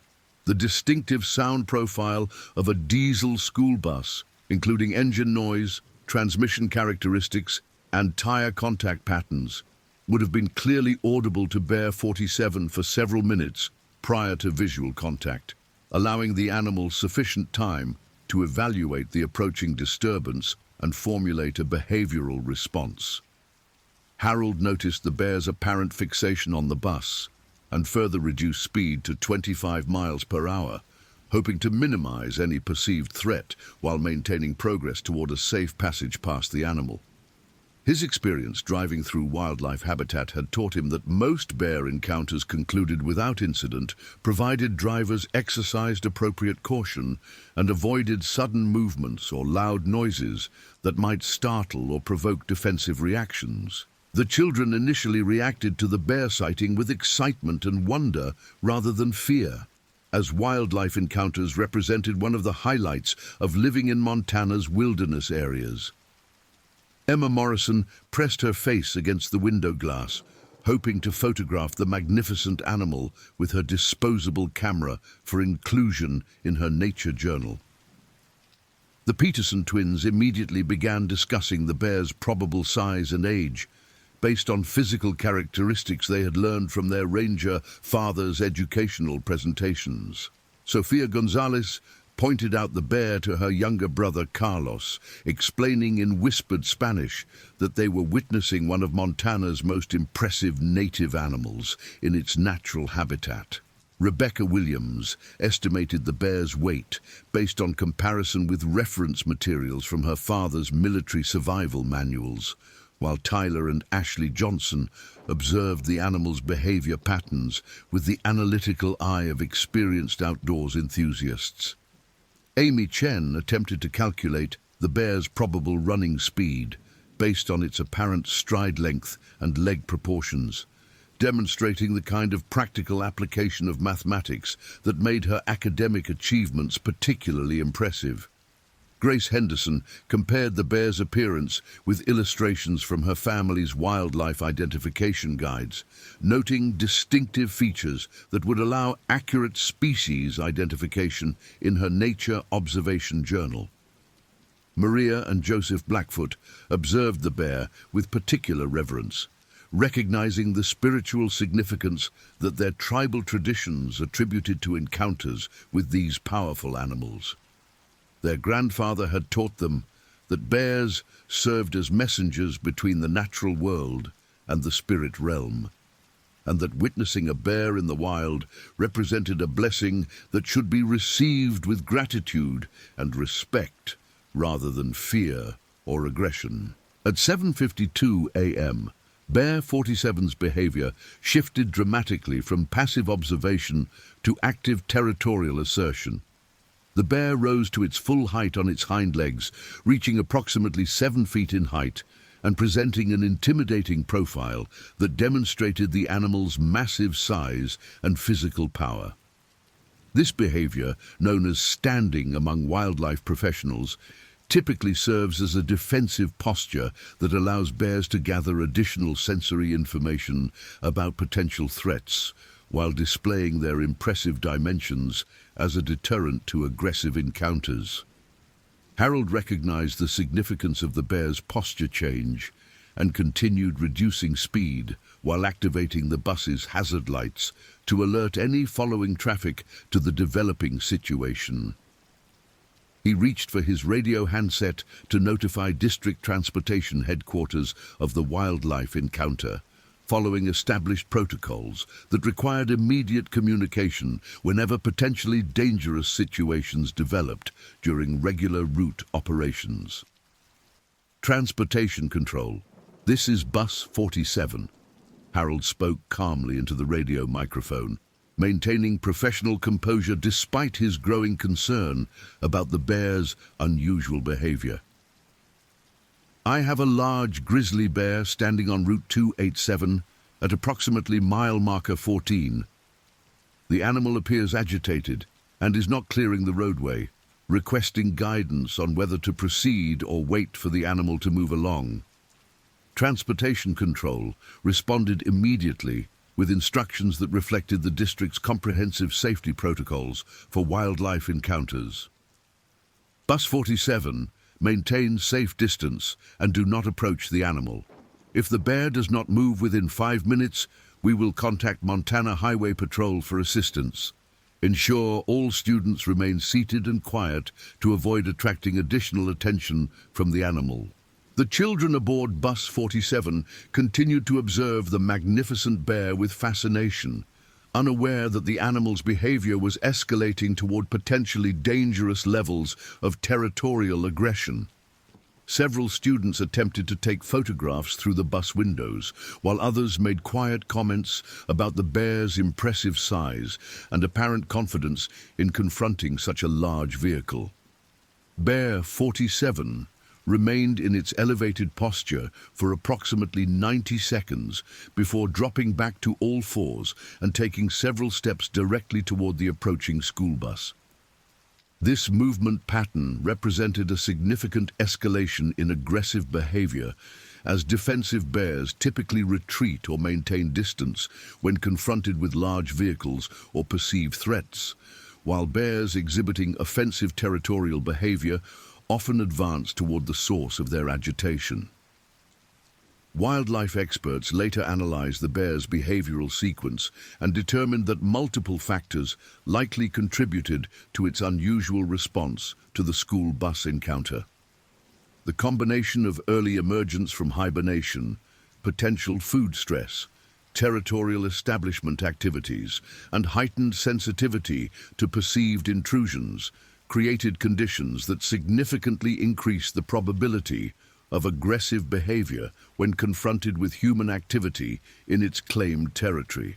The size and distinctive appearance of the school bus may have triggered additional defensive responses in Bear 47, as the vehicle's bright yellow coloration and substantial dimensions could have been interpreted as a challenge from another large animal entering the bear's territory.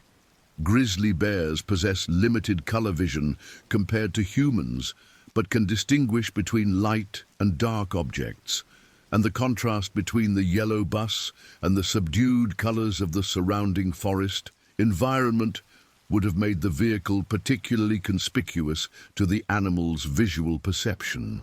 At 7:53 a.m., Bear 47 began moving directly toward Bus 47 with determined strides that indicated escalating aggressive intent. The bear's gait exhibited the rolling shoulder motion characteristic of grizzlies when advancing toward perceived threats, and its ears were pinned back against its massive skull in a posture that experienced wildlife professionals recognize as a clear warning of impending attack behavior. Harold immediately recognized the gravity of the developing situation and began accelerating the bus while maintaining careful control to avoid sudden movements that might further provoke the approaching bear. His 27 years of driving experience included numerous wildlife encounters, but none had involved such obvious aggressive behavior from such a formidable animal. The school bus's diesel engine responded to Harold's acceleration with increased power output, but the vehicle's substantial weight and mechanical limitations prevented rapid speed increases that might have allowed escape from the bear's advance. "Hold on, everyone!" Harold called to his passengers, his voice remaining calm despite the unprecedented danger that was rapidly approaching their vehicle. "We're going to move away from the bear slowly and carefully. Please remain in your seats and keep quiet so we don't disturb the animal any further." The children responded to Harold's instructions with immediate compliance, recognizing the seriousness in their driver's tone and the unusual nature of the situation developing outside their windows. Emma Morrison gripped her backpack tightly while continuing to observe the bear's approach, her scientific curiosity overriding any sense of danger as she mentally catalogued the animal's physical characteristics and movement patterns for later discussion in her nature journal. The Peterson twins exchanged glances that communicated their shared understanding that this encounter differed significantly from the casual wildlife sightings they had experienced during family camping trips. Their father's ranger training had included extensive education about grizzly bear behavior, and they recognized several warning signs in the animal's posture and approach that indicated potentially dangerous intentions. Sofia Gonzalez instinctively moved closer to her younger brother Carlos, placing a protective arm around his shoulders while whispering reassuring words in Spanish that she hoped would prevent him from becoming frightened by the developing situation. Her maternal instincts, developed through years of helping care for Carlos, prompted her to assume responsibility for his emotional well-being during this unprecedented encounter with one of Montana's most powerful predators. Rebecca Williams drew upon her father's military training to assess the tactical aspects of their situation, noting the bus's limited maneuverability on the narrow highway and the bear's probable speed advantage should the encounter develop into a pursuit scenario. Her analytical mind calculated various escape routes and defensive options while maintaining outward calm that reflected the discipline her military family had instilled through years of dealing with challenging circumstances. Tyler and Ashley Johnson observed the bear's approach with the kind of respectful wariness their outfitter parents had taught them during countless hours of wilderness education. They understood that grizzly bears represented apex predators capable of incredible destructive power, and they recognized that their current situation had moved beyond casual wildlife observation into potentially life-threatening territory that required immediate and appropriate response. Amy Chen found herself calculating the relative speeds of the school bus versus the approaching grizzly bear, applying mathematical principles to determine whether their vehicle possessed sufficient acceleration capability to outdistance the animal should the encounter escalate to active pursuit. Her analytical approach provided emotional comfort, while contributing to her understanding of the physical dynamics governing their rapidly evolving predicament. Grace Henderson remembered her family's discussions about wildlife encounters during their off-grid lifestyle preparation, recalling specific recommendations about remaining calm and avoiding sudden movements that might trigger aggressive responses from territorial animals. Her practical survival education had emphasized the importance of understanding animal behavior and respecting the power of creatures like grizzly bears that commanded the wilderness areas surrounding their remote homestead. Maria and Joseph Blackfoot reflected upon their grandfather's teachings about the spiritual significance of bear encounters, recognizing that their current situation might represent a test of their respect for the natural world and their ability to maintain harmony with the powerful forces that governed Montana's wilderness areas. Their cultural background provided a framework for understanding the bear's behavior that differed from purely scientific or tactical approaches, emphasizing the importance of maintaining spiritual balance during confrontations with nature's most formidable representatives. At 7:54 a.m., Bear 47 reached the edge of the roadway and positioned itself directly in the path of the approaching school bus, demonstrating territorial behavior that left no doubt about its intention to challenge the vehicle's passage through its claimed domain. The bear's massive form occupied nearly the entire width of the travel lane, and its aggressive posture indicated that it had no intention of yielding to the approaching vehicle despite the obvious size and weight disparity. Harold found himself facing an unprecedented decision that would determine the safety of 23 children under his care. Standard wildlife encounter protocols recommended maintaining distance and waiting for animals to move away naturally. But Bear 47's behavior suggested that passive waiting would not resolve the situation.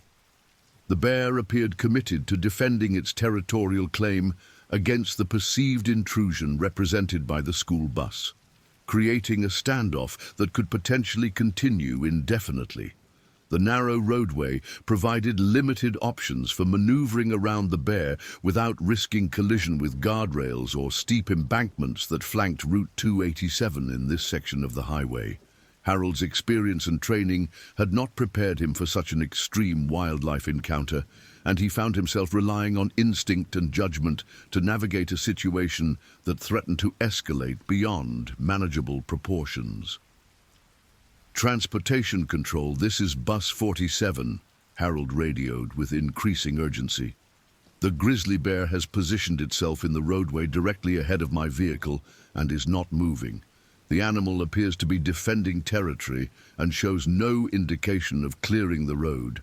I have 23 students aboard and need immediate assistance from wildlife authorities or law enforcement. Transportation Control's response reflected the unprecedented nature of Harold's situation and the district's lack of established procedures for such extreme wildlife encounters. Bus 47, maintain your current position and do not attempt to drive past the animal. We are contacting Montana Highway Patrol and Montana Fish, Wildlife and Parks for immediate assistance. Estimated response time is 15 to 20 minutes for the nearest available units. The 15 to 20-minute response time represented an eternity in the context of Bear 47's increasingly aggressive behavior and the vulnerable position of the school bus trapped on the narrow mountain highway. Harold realized that the situation could escalate dramatically during the extended wait for official assistance, and he began considering alternative courses of action that might ensure the safety of his young passengers while avoiding direct confrontation with the formidable grizzly bear. Bear 47 began exhibiting additional signs of territorial aggression, including jaw-popping, head-swaying, and the emission of guttural vocalizations that carried clearly through the morning air to the occupants of the school bus. These behaviors represented escalating threat displays that typically preceded physical attacks when grizzly bears committed to defending their territory against perceived intruders or competitors. The bear's vocalizations created an ominous soundtrack that penetrated the school bus despite its closed windows and insulated construction, reaching the ears of the children with primordial intensity that triggered instinctive fear responses, despite their intellectual understanding that they remained protected within the vehicle's steel framework. The sounds represented millions of years of evolutionary development that had perfected the grizzly bear's ability to communicate dominance and territorial control through vocal intimidation. Emma Morrison found her scientific fascination beginning to give way to genuine concern as she observed the bear's escalating aggressive displays and recognized the potential danger their situation represented. Her nature studies had included information about grizzly bear behavior, and she understood that the animal's current actions indicated serious territorial challenge that went beyond casual wildlife encounter protocols. The Peterson twins maintained their analytical observations while beginning to appreciate the gravity of their predicament, drawing upon their father's ranger training to assess the bear's behavioral patterns and probable intentions.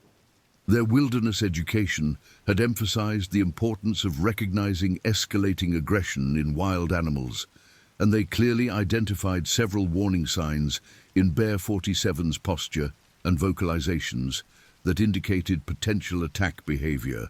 Sofia Gonzalez continued comforting her younger brother Carlos while privately acknowledging her growing fear about their trapped position on the mountain highway with such a formidable predator blocking their escape route. Her protective instincts toward Carlos intensified as she recognized that their situation had moved beyond routine wildlife observation into genuinely dangerous territory that could threaten their safety, despite Harold's professional competence and the bus's protective construction. Rebecca Williams applied her father's tactical training to analyze potential defensive options should the bear's aggressive behavior escalate to physical attack, noting the school bus's sturdy construction while acknowledging its vulnerability to the incredible strength possessed by mature male grizzly bears. Her military family background had prepared her to remain calm during crisis situations, but she recognized that their current predicament presented challenges that exceeded normal emergency response protocols. Tyler and Ashley Johnson drew upon their extensive outdoor experience to evaluate the bear's behavior and assess the potential duration of the territorial standoff that was developing between Bear 47 and their school bus. Their parents' outfitting business had provided them with detailed knowledge of grizzly bear behavior patterns, and they understood that territorial disputes could continue for extended periods when bears perceived significant challenges to their claimed domains. Amy Chen attempted to calculate the statistical probability of successful outcomes based on various response scenarios, applying mathematical analysis to provide emotional comfort while contributing to her understanding of their situation's dynamic complexity. Her analytical approach helped maintain psychological equilibrium during the increasingly tense standoff that was developing between their vehicle and the massive predator blocking their progress. Grace Henderson reflected upon her family's wilderness survival training and recalled specific recommendations about maintaining calm demeanor during wildlife encounters. Recognizing that their current situation represented exactly the kind of challenge that had motivated her parents to pursue comprehensive outdoor education for their children. Her practical survival knowledge provided confidence in their ability to navigate the crisis successfully with appropriate caution and respect for the bear's territorial claims. Maria and Joseph Blackfoot continued applying their grandfather's traditional teachings about maintaining spiritual harmony with powerful natural forces, recognizing that their encounter with Bear 47 might represent a significant test of their respect for the wilderness and their understanding of humanity's proper relationship with Montana's apex predators. Their cultural perspective emphasized the importance of showing appropriate reverence for the bear's power while seeking peaceful resolution of the territorial conflict.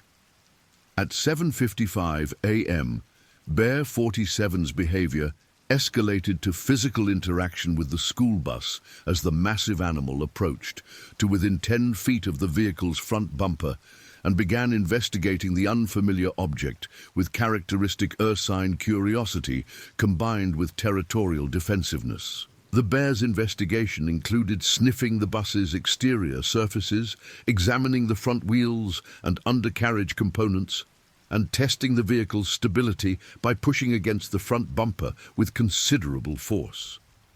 Harold felt the school bus rock slightly as Bear 47 applied pressure to the front end, demonstrating the animal's incredible strength and creating the first physical contact between predator and prey in what was rapidly becoming an unprecedented wildlife encounter. The sensation of the massive bear pushing against their vehicle conveyed the raw power possessed by grizzly bears in ways that no amount of theoretical education could match. And Harold realized that their situation had crossed the threshold from wildlife observation into potentially life-threatening confrontation. "Everyone stay very still and quiet," Harold instructed his passengers in a whispered voice that conveyed the seriousness of their predicament without creating panic among the children. "The bear is investigating our bus, but we're safe inside as long as we don't do anything to upset or frighten the animal. Just sit quietly and let the bear satisfy its curiosity. Then hopefully it will move along and allow us to continue to school." The children responded to Harold's instructions with remarkable discipline, demonstrating the kind of maturity that rural Montana youth often develop through regular exposure to wilderness conditions and wildlife encounters. However, the intensity of their current situation exceeded anything in their previous experience, and several students began showing signs of genuine fear as they observed Bear 47's close-range investigation of their protective vehicle. Bear 47's examination of the school bus included several behaviors that wildlife experts later identified as precursors to aggressive territorial defense actions. The bear tested the vehicle's structural integrity by pushing against various components, investigated scent markers that might indicate the presence of competing animals or food sources, and maintained the kind of focused attention that typically preceded decisive action when grizzly bears committed to defending their claimed territory. The school bus's construction included numerous features that attracted the bear's investigative attention, including rubber components that retained interesting scent signatures, metal surfaces that reflected unfamiliar visual patterns, and mechanical systems that generated acoustic signatures unlike anything in the animal's previous experience. These novel stimuli contributed to Bear 47's heightened interest while potentially increasing the animal's perception of threat or challenge from the unusual intruder in its territory. Harold attempted to restart communication with Transportation Control, hoping to provide updated information about the escalating situation and request more urgent assistance from wildlife authorities or law enforcement agencies. Transportation Control, this is Bus 47 with an emergency update. The grizzly bear is now physically investigating my vehicle and has made contact with the front bumper. The situation is becoming increasingly dangerous, and I need immediate assistance from qualified wildlife personnel. Transportation Control's response reflected growing concern about the unprecedented nature of Harold's situation and the district's limited resources for dealing with such extreme wildlife encounters. Bus 47, we have contacted Montana Fish, Wildlife and Parks and Montana Highway Patrol with highest priority emergency status. The nearest wildlife specialist is approximately 12 minutes away, and Highway Patrol units are responding from multiple directions. Maintain your position and do not take any actions that might provoke the animal further. Day. The 12-minute estimated response time represented a potentially critical delay given Bear 47's escalating aggressive behavior and the vulnerability of the school bus occupants to the tremendous physical power possessed by mature male grizzly bears. Harold recognized that the situation could deteriorate rapidly during the extended wait for professional assistance, and he began mentally preparing for various scenarios that might require immediate defensive action to protect his young passengers. Bear 47 continued its investigation by moving around the school bus's perimeter, examining each wheel well, testing the structural stability of the vehicle's sides, and maintaining the kind of methodical approach that characterized grizzly bear behavior when evaluating potential threats or claiming territorial dominance. The animal's movements demonstrated remarkable agility despite its massive size, and its investigation revealed intelligence and problem-solving capabilities that exceeded many people's expectations about Bear cognitive abilities. The children watched Bear 47's perimeter investigation with growing fascination mixed with increasing apprehension as they recognized the animal's incredible size and power from close-range observation. Several students attempted to take photographs through the bus windows, while others made quiet comments about the bear's physical characteristics and behavioral patterns that differed significantly from wildlife documentaries or zoo encounters they had experienced previously. Emma Morrison documented the bear's investigation techniques in her mental notes for later inclusion in her nature journal, recognizing that she was witnessing rare grizzly bear behavior that few people ever observed firsthand. Her scientific curiosity remained strong, despite growing awareness of the potential danger represented by their close encounter with such a formidable predator in its natural wilderness habitat. The Peterson twins continued applying their father's ranger training to analyze Bear 47's behavioral patterns and assess the probable duration and outcome of the territorial encounter developing between the bear and their school bus. Their wildlife education had emphasized the importance of understanding animal psychology and recognizing escalation patterns that might indicate transition from defensive to offensive behavior in territorial disputes. Sofia Gonzalez maintained her protective position near her younger brother Carlos, while privately acknowledging her growing fear about their trapped situation, with such a powerful predator maintaining control over their escape route. Her maternal instincts prompted increasing concern about Carlos's emotional state, and she began preparing to provide additional comfort and reassurance should the situation continue deteriorating. Rebecca Williams continued applying tactical analysis to evaluate their defensive options, while noting the school bus's structural characteristics and potential vulnerability to the tremendous strength possessed by mature grizzly bears. Her military family background had prepared her to maintain analytical thinking during crisis situations, but she recognized that their current predicament presented challenges that exceeded standard emergency response protocols. Tyler and Ashley Johnson drew upon their extensive outdoor experience to evaluate Bear 47's investigation patterns and assess the animal's probable intentions regarding the territorial challenge represented by their school bus's presence in its claimed domain.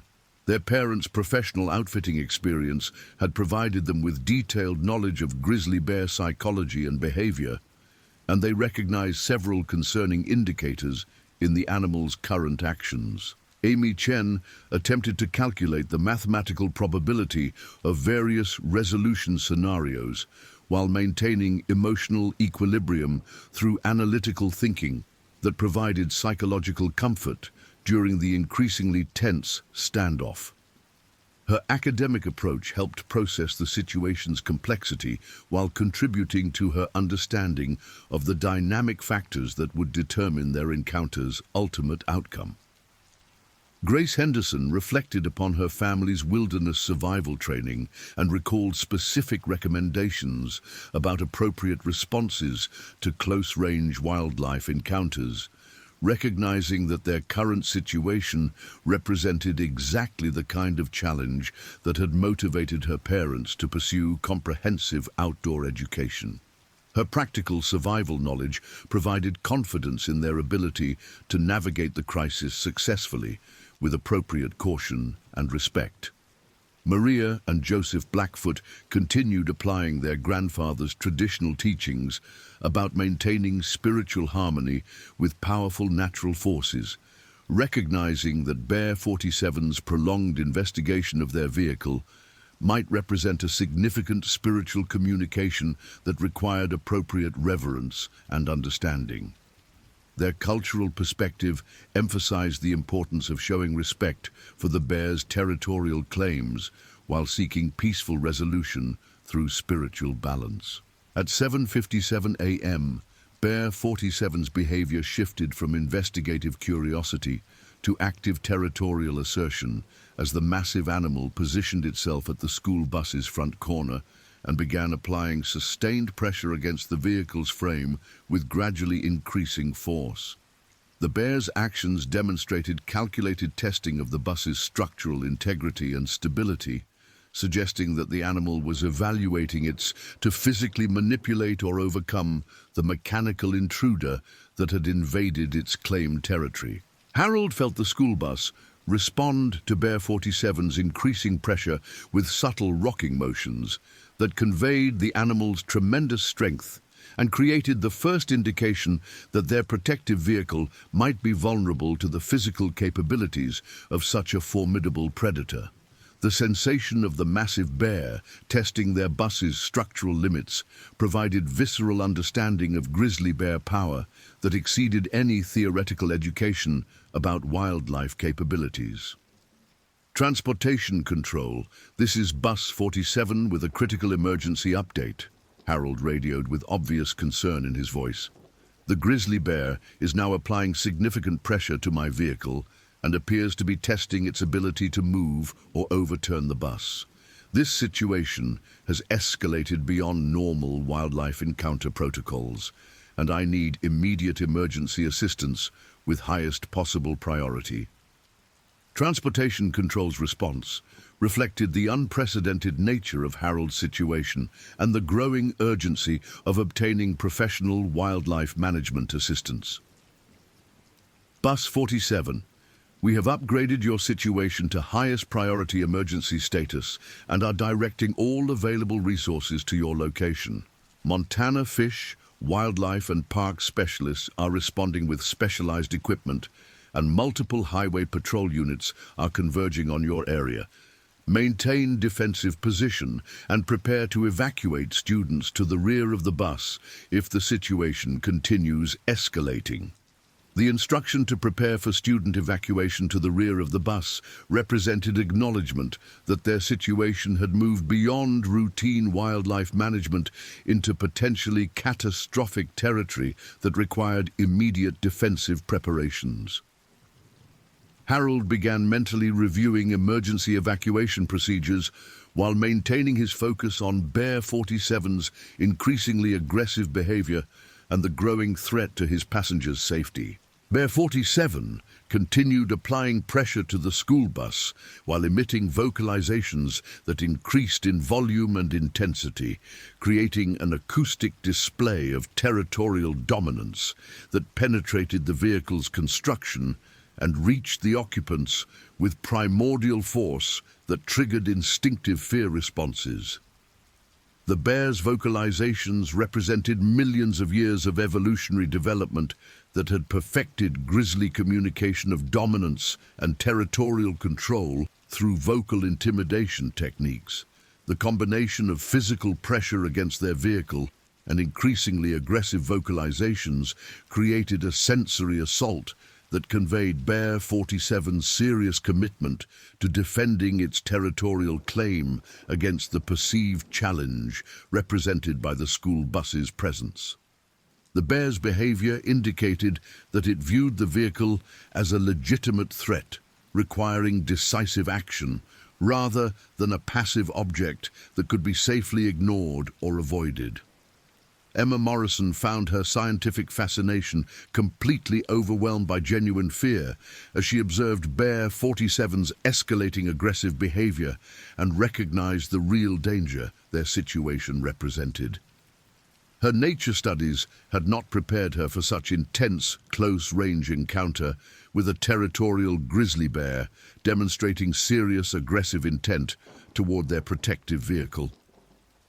The Peterson twins maintained their analytical observations while fully acknowledging the gravity of their predicament, drawing upon their father's ranger training to recognize the transition from defensive to offensive behavior in Bear 47's escalating territorial display.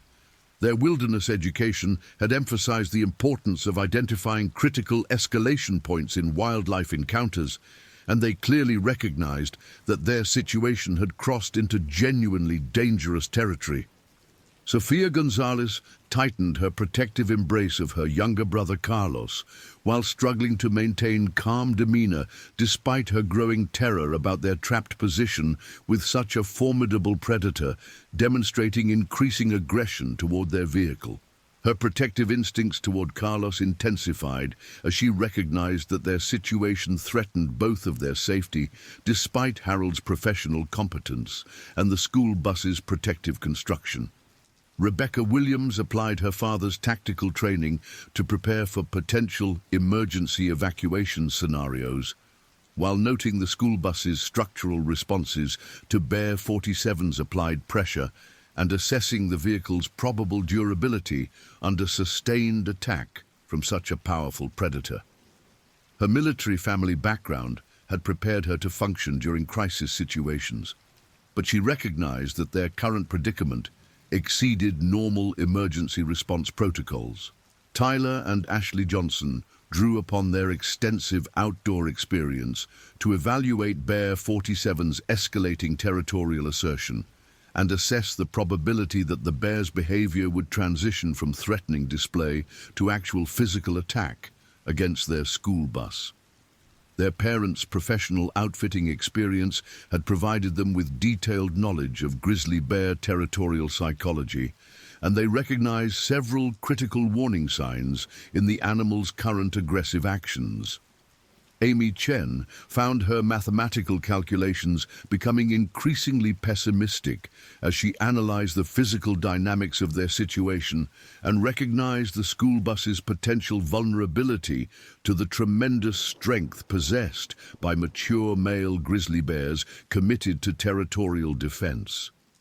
Her analytical approach continued providing psychological comfort while contributing realistic assessment of their predicament's serious nature.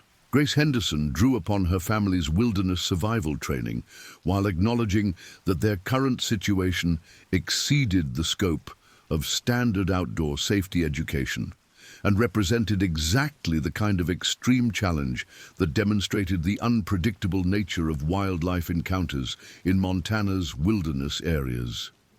Her practical survival knowledge provided some confidence while recognizing the unprecedented nature of their territorial conflict with such a formidable predator. Maria and Joseph Blackfoot continued applying their grandfather's traditional teachings while recognizing that Bear 47's behavior had moved beyond spiritual communication into active territorial defense that might require practical defensive measures in addition to maintaining appropriate reverence for the animal's power. Their cultural perspective emphasized spiritual harmony while acknowledging the need for protecting human life during conflicts with powerful natural forces. At 7:58 a.m., Bear 47's territorial assertion escalated to sustained physical attack against the school bus as the massive animal began applying its full strength in coordinated efforts to overturn or disable the vehicle that had challenged its claimed domain. The bear positioned itself at the bus's front corner and began rocking the vehicle with increasing force while maintaining aggressive vocalizations that demonstrated its commitment to resolving the territorial dispute through decisive physical action. Harold felt the school bus respond to Bear 47's attack with alarming rocking motions that threatened the vehicle's stability and created genuine risk of overturning despite the bus's substantial weight and low center of gravity.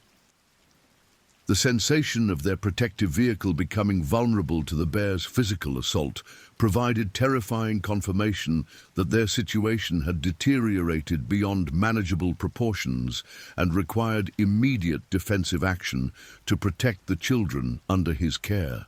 "Everyone move to the back of the bus, right now!" Harold shouted to his passengers while maintaining control of the steering wheel as Bear 47's attack created increasingly violent rocking motions that threatened to overturn their vehicle. "Move quickly, but stay low and hold on to the seat backs as you move toward the rear emergency exit. We may need to evacuate the bus if the bear succeeds in overturning our vehicle." The children responded to Harold's emergency instructions with remarkable discipline despite their terror, demonstrating the kind of crisis response capability that rural Montana youth often develop through exposure to wilderness conditions and emergency preparedness training. However, the intensity of Bear 47's attack exceeded anything in their previous experience, and several students struggled to maintain composure as they recognized the genuine mortal danger their situation represented. Emma Morrison abandoned her scientific observations and focused entirely on reaching the rear of the bus safely while helping younger students navigate the increasingly violent rocking motions created by Bear 47's sustained attack. Her analytical mind processed the physics of their vehicle's instability, while her survival instincts drove her toward the emergency exit that might represent their only escape route. The Peterson twins applied their father's emergency response training to assist other students in reaching the rear of the bus, while maintaining awareness of Bear 47's attack patterns and the school bus's structural responses to the animal's tremendous applied force. Their wilderness education had emphasized the importance of maintaining calm leadership during crisis situations, and they demonstrated remarkable maturity in helping coordinate student movement toward potential evacuation positions. Sofia Gonzalez carried her younger brother Carlos toward the rear of the bus, while attempting to provide reassurance, despite her own terror about their deteriorating situation. Her protective instincts toward Carlos override her personal fear, and she focused entirely on ensuring his safety while preparing for potential emergency evacuation from their compromised vehicle. Rebecca Williams applied her father's tactical training to assess evacuation options while helping younger students reach the rear emergency exit area and preparing for potential defensive actions should Bear 47's attack succeed in overturning their protective vehicle. Her military family background had prepared her to function effectively during extreme crisis situations, and she recognized that their survival might depend on coordinated emergency response. Tyler and Ashley Johnson drew upon their extensive outdoor experience to evaluate Bear 47's attack effectiveness and assess the probability that the Bear would succeed in overturning their school bus despite its substantial weight and structural design. Their parents' professional outfitting experience had provided them with realistic understanding of grizzly bear physical capabilities, and they recognized that their situation had become genuinely life-threatening. Amy Chen applied mathematical analysis to calculate the physics of their vehicle's instability, while helping younger students reach the rear emergency exit area and preparing for potential evacuation scenarios. Her analytical approach continued providing psychological comfort while contributing realistic assessment of their school bus's vulnerability to Bear 47's sustained physical attack.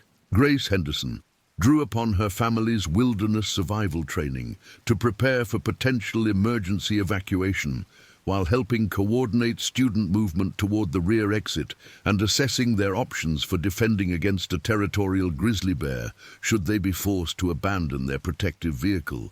Her practical survival knowledge provided some confidence while acknowledging the extreme danger represented by potential ground-level encounter with such a formidable predator. Maria and Joseph Blackfoot continued applying their grandfather's traditional teachings while preparing for potential evacuation and recognizing that their spiritual reverence for Bear 47's power must be balanced with practical defensive measures necessary to protect human life during the escalating territorial conflict. Their cultural perspective provided spiritual framework while acknowledging the need for immediate survival actions. At 7:59 a.m., Bear 47's sustained attack against the school bus achieved sufficient force to lift the vehicle's right side wheels off the roadway surface, creating critical instability that threatened imminent overturning despite the bus's substantial weight and designed safety features. The massive grizzly bear's incredible strength, estimated at over 1,000 pounds of applied force, overcame the vehicle's natural stability and created a tipping point that would determine whether the children could remain safely within their protective enclosure. Harold felt the school bus reach its stability threshold as Bear 47's attack lifted one entire side off the ground, creating the terrifying sensation of impending rollover that would expose all occupants to direct contact with the territorial predator. The physics of their situation had reached critical parameters where the bear's applied force exceeded the bus's resistance to overturning, and Harold realized that evacuation might become necessary within seconds. "Hold on tight, everyone!" Harold shouted as the school bus balanced precariously on its left side wheels, while Bear 47 continued applying pressure that threatened to complete the overturning process. "If the bus goes over, exit through the rear emergency door immediately and stay together as a group. Do not run individually and do not make sudden movements that might attract the bear's attention." The sensation of their protective vehicle becoming critically unstable created primal terror among the children as they recognized that their safety depended entirely on the school bus remaining upright against Bear 47's overwhelming physical assault. The tipping point represented the moment when their encounter transitioned from frightening wildlife observation to genuine mortal danger that could result in catastrophic injury or death. Bear 47's attack demonstrated the incredible strength that had made grizzly bears the apex predators of North American wilderness areas, with the to overturn objects weighing many times their own body weight when motivated by territorial defense or resource competition. The bears' sustained effort to overturn the school bus reflected serious commitment to resolving the territorial dispute through decisive physical action rather than intimidation or threat display. Emma Morrison gripped the emergency exit handle while preparing to lead evacuation efforts should Bear 47 succeed in overturning their vehicle, drawing upon her natural leadership abilities and academic knowledge to coordinate potential escape from the compromised school bus. Her scientific mind processed the mechanics of their predicament, while her survival instincts focused on protecting younger students during potential ground-level encounter with the territorial predator. The Peterson twins positioned themselves near the emergency exit, while applying their father's ranger training to prepare for potential wildlife encounter management, should evacuation become necessary.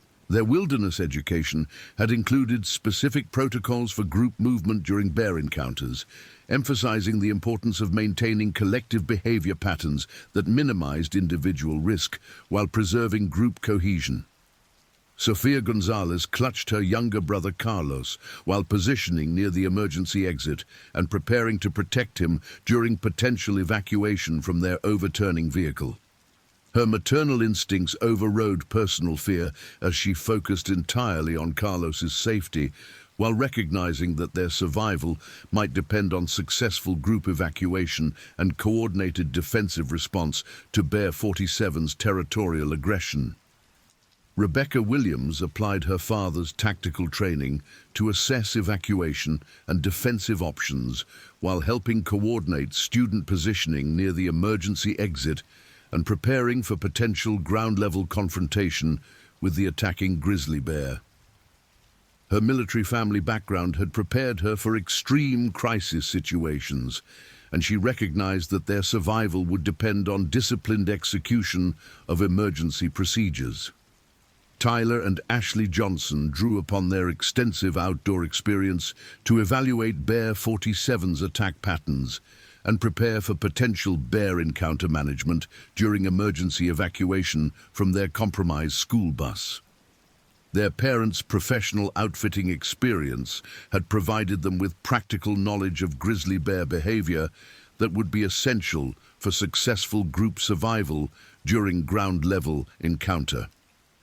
Amy Chen applied mathematical analysis to calculate optimal evacuation timing while helping coordinate student movement and preparing for potential defensive actions against Bear 47 should the territorial dispute continue after their vehicle overturned.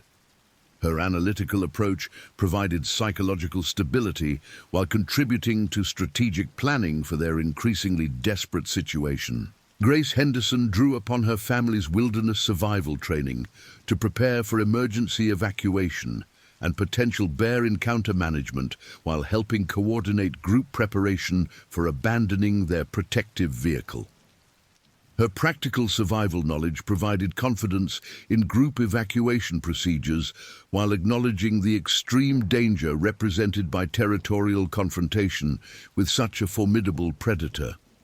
Maria and Joseph Blackfoot applied their grandfather's traditional teachings about appropriate behavior during bear encounters while preparing for potential evacuation and recognizing that spiritual reverence must be combined with practical survival actions to protect human life.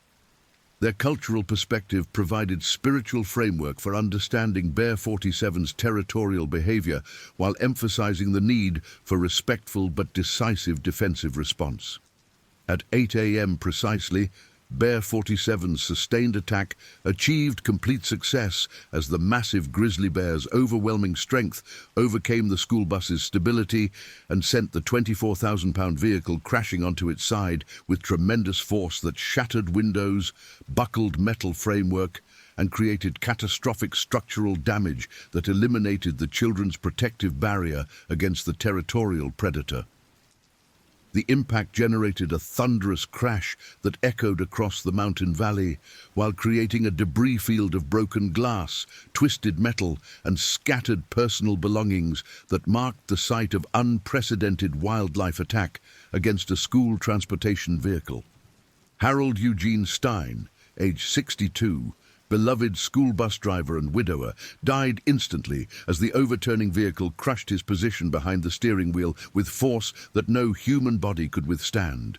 His 27 years, 3 months and 14 days of perfect safety record ended in a fraction of a second as Bear 47's territorial defense achieved its ultimate objective of eliminating the perceived threat to its claimed domain. Harold's final conscious thought focused on his passengers' safety as he attempted to maintain control during the vehicle's catastrophic rollover, demonstrating the professional dedication that had defined his entire career in service to Helena's children. The 23 students aboard Bus 47 experienced varying degrees of injury as their protective vehicle transformed from sanctuary to death trap in the span of seconds, with broken glass, twisted metal, and crushing forces creating trauma that would affect survivors for the remainder of their lives. The physics of the rollover created differential injury patterns based on seating position, body size, and individual responses to the catastrophic impact that marked the transition from routine school transportation to survival horror. Emma Morrison, positioned near the emergency exit in preparation for evacuation, suffered a compound fracture of her left forearm as the bus's violent rollover threw her against the twisted metal framework, while shattered glass created multiple lacerations across her face and hands. Her scientific mind processed the chaos with analytical clarity, even as physical trauma overwhelmed her small body, and she maintained consciousness long enough to assist younger students, despite her own serious injuries. The Peterson twins, Michael and Matthew, experienced different injury patterns despite their identical physical characteristics, with Michael suffering severe bruising and a dislocated shoulder, while Matthew sustained a concussion and multiple rib fractures that would require extensive medical treatment. Their father's ranger training had prepared them for wilderness emergencies, but nothing could have prepared them for the catastrophic violence of Bear 47's successful attack against their school bus. Sofia Gonzalez's protective positioning near her younger brother Carlos resulted in her absorbing much of the impact that might have seriously injured him, with her back and ribs bearing crushing force that created internal injuries requiring immediate medical intervention. Despite her own trauma, she maintained protective custody of Carlos and attempted to shield him from the worst effects of the overturned bus's hazardous environment. Carlos Gonzalez, age 5, suffered primarily from shock and minor lacerations, rather than serious physical trauma due to his sister's protective actions and his small size that allowed him to avoid the worst crushing forces. His psychological trauma from witnessing the attack and its aftermath would prove more significant than his physical injuries, requiring extensive counseling and support during recovery. Rebecca Williams applied her father's tactical training even while suffering a severe head injury that created temporary disorientation and memory gaps that would complicate her subsequent testimony about the attack sequence. Her military family background provided emotional resilience that helped her maintain function despite serious trauma, and she attempted to coordinate group response even while dealing with her own injuries. Tyler and Ashley Johnson, positioned together near the center of the bus during the rollover, suffered complementary injuries that reflected their coordinated protective response to the catastrophic impact. Tyler sustained a broken collarbone and severe bruising, while Ashley experienced a sprained ankle and multiple cuts from broken glass. But their outdoor experience helped them adapt to the post-attack survival situation more effectively than many of their classmates. Amy Chen's mathematical mind continued processing the physics of their situation, even as she dealt with a fractured wrist and numerous glass cuts that created significant bleeding, requiring immediate attention. Her analytical approach provided psychological stability during the chaotic aftermath of Bear 47's attack, while contributing to group coordination and survival planning. Grace Henderson's wilderness survival training proved invaluable as she sustained relatively minor injuries, including bruised ribs and glass cuts, while maintaining clear thinking that helped coordinate group response to their desperate situation. Her practical outdoor experience provided leadership during the critical moments following the bus rollover when adult supervision was no longer available. Maria and Joseph Blackfoot applied their grandfather's traditional teachings about maintaining spiritual balance during traumatic encounters with powerful natural forces, while dealing with their own physical injuries and contributing to group survival efforts. Maria suffered a dislocated elbow, while Joseph sustained severe bruising, but their cultural background provided emotional framework for understanding and coping with Bear 47's territorial attack.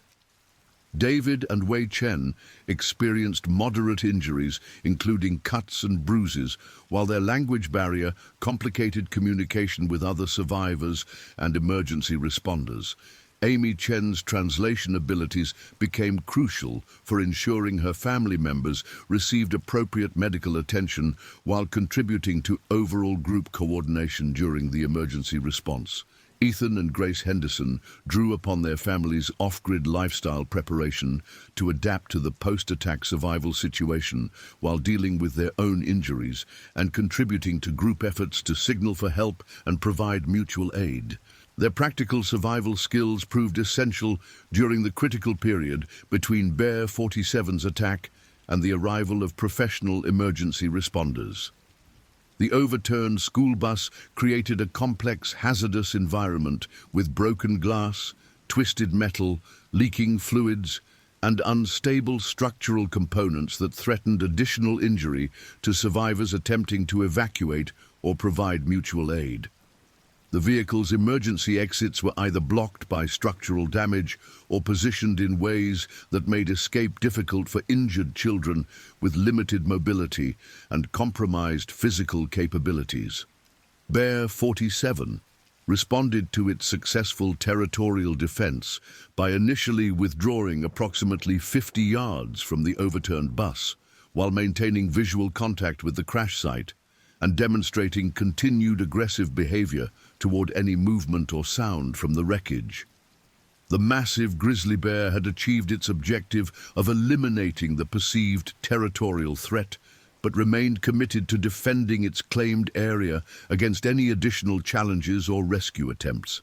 The sounds of crying children, calls for help, and emergency radio transmissions from the wreckaged school bus created additional acoustic stimuli that maintained Bear 47's heightened aggressive state and territorial defense posture. The Bears' continued presence at the attack site complicated potential rescue operations and created ongoing danger for survivors trapped within the overturned vehicle's hazardous environment. At 8:02 a.m., emergency radio transmissions from Bus 47's communication system began broadcasting automated distress signals that included GPS coordinates, vehicle identification, and emergency status indicators that immediately alerted multiple agencies throughout southwestern Montana to the unprecedented wildlife attack. The automated systems continued functioning despite catastrophic structural damage to the school bus, providing critical information that would coordinate the massive emergency response required for such an extreme situation. Montana Highway Patrol Dispatch received the automated distress transmission and immediately initiated code-red emergency response protocols that directed all available resources toward the attack site, while coordinating with Montana Fish, Wildlife and Parks, local emergency medical services, and the Helena County Sheriff's Department. The unprecedented nature of the situation required multi-agency coordination that exceeded standard emergency response procedures and demanded improvised tactics for managing grizzly bear territorial defense during active rescue operations. St. Peter's Hospital in Helena received preliminary notification of incoming multiple trauma patients from a wildlife attack involving children, prompting immediate activation of mass casualty protocols that prepared surgical teams, emergency medical staff, and trauma specialists for treating injuries unlike anything in their previous experience.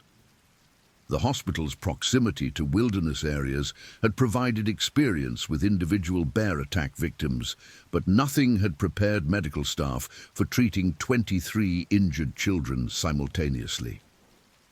Helena Regional Medical Center activated parallel emergency response protocols while coordinating with St. Peter's Hospital to ensure adequate medical resources for treating all survivors of Bear 47's attack.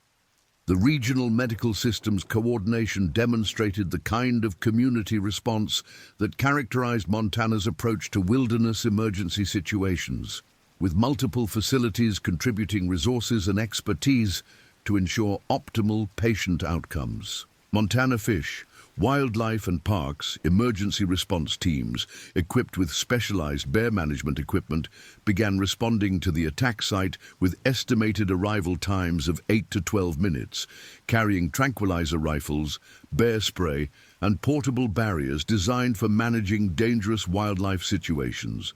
The agency's wildlife specialists possessed extensive experience with grizzly bear behavior, but had never confronted a territorial bear actively defending an attack site containing injured human victims.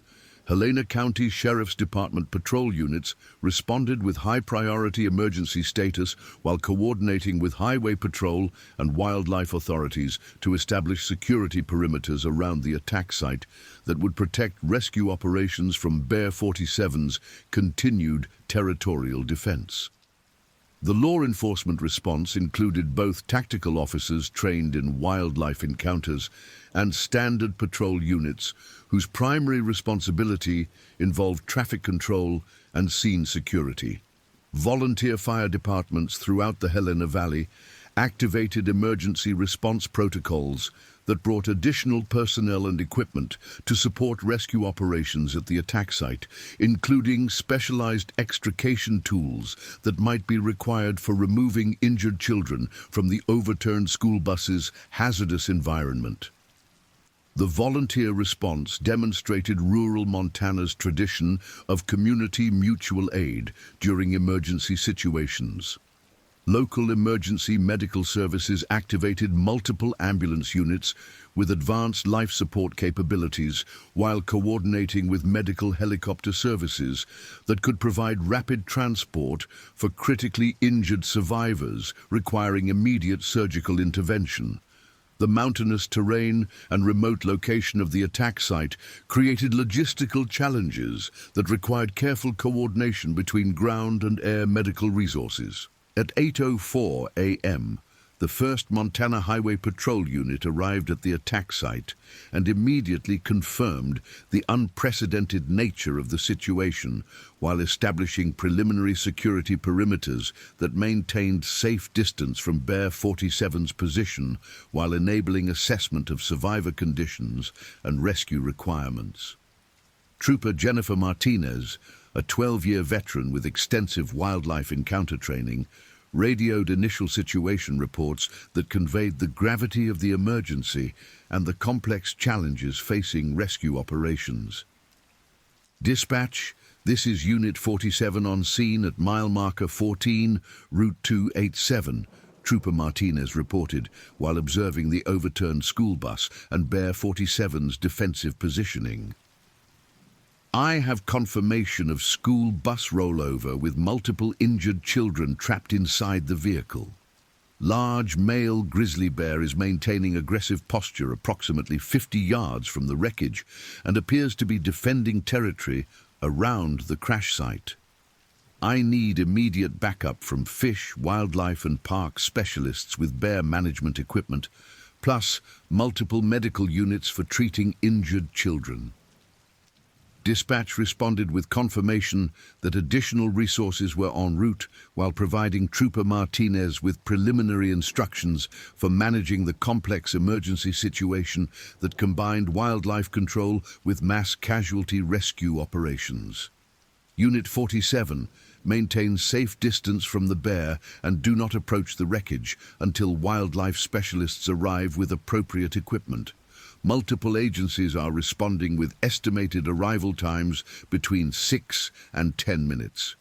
Trooper Martinez established her patrol vehicle at maximum safe distance while maintaining visual contact with both Bear 47 and the overturned school bus, using binoculars to assess survivor conditions and document the scene for subsequent investigation and legal proceedings. Her initial observations confirmed that multiple children were alive and moving within the wreckage, but that their injuries required immediate medical attention that could not be provided while the territorial grizzly bear maintained defensive control of the crash site.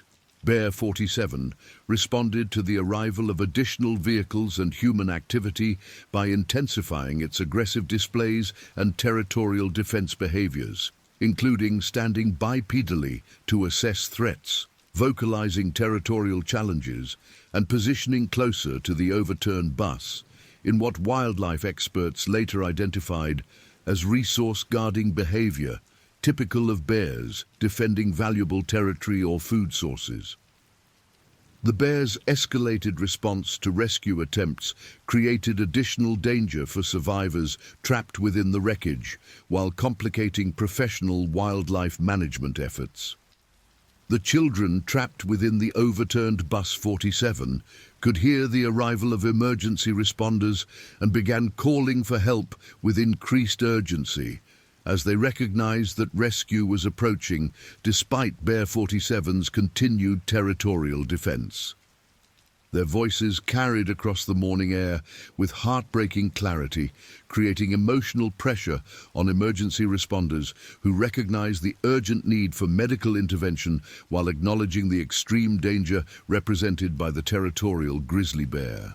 Emma Morrison, despite her compound fracture and multiple lacerations, attempted to coordinate communication between trapped survivors and emergency responders by calling out information about injuries and conditions within the overturned bus. Her leadership abilities and scientific mindset proved valuable during the crisis, as she provided systematic status reports that helped emergency personnel assess rescue priorities and medical requirements. The Peterson twins worked together despite their injuries to assist younger students and maintain group morale while emergency responders established security perimeters around the attack site. Their father's ranger training had prepared them with realistic understanding of bear behavior and rescue procedures, and they helped explain the situation to frightened classmates while providing realistic hope for successful rescue. Sofia Gonzalez maintained protective custody of her younger brother Carlos while dealing with her own serious internal injuries and attempting to comfort other trapped survivors. Her maternal instincts and bilingual abilities proved essential for communicating with the Chen family members and ensuring that all survivors received appropriate attention from emergency personnel. Rebecca Williams applied her father's tactical training to assess their situation and coordinate group response to the rescue efforts developing outside their overturned vehicle. Despite her head injury and temporary disorientation, her military family background provided emotional resilience and practical leadership that helped maintain group cohesion during the extended rescue operation. At 8:06 a.m., Montana Fish, Wildlife and Parks Bear Specialist Dr. Robert Hendricks arrived at the attack site with specialized equipment, including tranquilizer rifles loaded with immobilizing drugs capable of safely incapacitating Bear 47 without creating additional danger for trapped survivors. Dr. Hendricks possessed 15 years of experience managing dangerous wildlife situations and had successfully resolved dozens of bear encounters, but none had involved active territorial defense of an attack site containing injured human victims. Dr. Hendricks immediately assessed Bear 47's behavioral patterns and territorial positioning, while coordinating with law enforcement personnel to establish optimal shooting positions that would ensure safe and effective immobilization of the dangerous grizzly bear. His professional evaluation confirmed that the bear was exhibiting classic territorial defense behaviors that would continue as long as human activity persisted around the perceived threat to its claimed domain. This bear is committed to defending this territory and will continue aggressive behavior until it's either immobilized or convinced that the threat has been eliminated, Dr. Hendricks explained to Trooper Martinez while preparing his tranquilizer rifle with appropriate drug dosages calculated for Bear 47's estimated weight and current stress levels. The presence of injured children in the overturned bus creates time pressure that requires immediate action rather than waiting for the bear to lose interest and withdraw naturally. The tranquilizer drugs required for safely immobilizing a bear of Bear 47's size and aggressive state included carefully calculated dosages of xylazine and ketamine that would achieve unconsciousness within 3 to 8 minutes, while minimizing risk of respiratory depression or other adverse reactions that could prove fatal to the valuable wildlife specimen. Dr. Hendricks' calculations included adjustments for the bear's probable stress levels and adrenaline production resulting from sustained territorial defense activities. Bear 47's positioning relative to the overturned school bus created challenging shot angles that required careful coordination between Dr. Hendricks and law enforcement personnel to ensure clean hits that would deliver full drug dosages without ricocheting or missing the target. The bear's continued movement and aggressive displays made precision shooting difficult, while time pressure from injured survivors demanded immediate action rather than extended preparation. Additional Montana Highway Patrol units arrived at the attack site and immediately established expanded security perimeters that included traffic control measures designed to prevent civilian interference with rescue operations while providing safe staging areas for incoming medical personnel and equipment. The remote location of the attack site on State Route 287 created logistical challenges that required careful coordination of emergency vehicle positioning and access routes. Emergency medical personnel from multiple agencies began staging at safe distances from Bear 47's territorial defense zone, while preparing advanced life support equipment and coordinating with medical helicopter services that would provide rapid transport for critically injured survivors. The combination of wilderness location, and active bear territorial defense created unprecedented challenges for emergency medical operations that required improvised tactics and careful risk assessment. Helena County Sheriff's Department tactical officers arrived with specialized equipment, including riot shields and less lethal weapons that could provide backup support for Dr. Hendricks' tranquilizer operations while ensuring public safety during the complex rescue operation. The tactical response team possessed training in wildlife encounters, but had never confronted a territorial grizzly bear defending an attack site with multiple human casualties. At 8:08 a.m., Dr. Hendricks achieved optimal shooting position and successfully delivered a tranquilizer dart containing precisely calculated drug dosages into Bear 47's shoulder muscle mass, initiating the immobilization process that would require several minutes to achieve full effectiveness. The successful dart placement represented the first step toward enabling rescue operations for the 23 injured children trapped within the overturned school bus. Bear 47 responded to the tranquilizer dart impact with increased agitation and territorial defense behaviors as the animal recognized the chemical intrusion and attempted to maintain conscious control over its claimed domain. The bear's initial response included attempts to remove the dart, increased vocalizations, and heightened aggressive displays that demonstrated its commitment to territorial defense despite the beginning effects of immobilizing drugs. Dart placement successful, Dr. Hendricks reported while maintaining safe distance and preparing backup tranquilizer equipment in case additional immobilization became necessary. The bear should begin showing effects within 3 to 5 minutes, but we need to maintain security perimeters until full immobilization is confirmed. Do not approach the crash site until the bear is completely unconscious and poses no threat to rescue personnel. The tranquilizer drugs began affecting Bear 47's coordination and consciousness as the carefully calculated chemical cocktail entered the animal's bloodstream and crossed the blood-brain barrier to induce progressive sedation. The immobilization process created visible changes in the bear's behavior, including reduced aggression, impaired coordination, and gradual loss of territorial defense responses that had maintained control over the attack site. Emergency medical personnel prepared to approach the overturned school bus as soon as Bear 47 achieved full immobilization, with advanced life support teams ready to begin immediate treatment of survivors while coordinating with medical helicopter services for rapid transport of critically injured children. The transition from wildlife management to medical emergency required careful timing to ensure Bear 47 posed no residual threat to rescue operations. The children trapped within Bus 47 could hear the emergency response activities and recognize that rescue was imminent as Bear 47's territorial defense behaviors gradually diminished under the influence of tranquilizer drugs.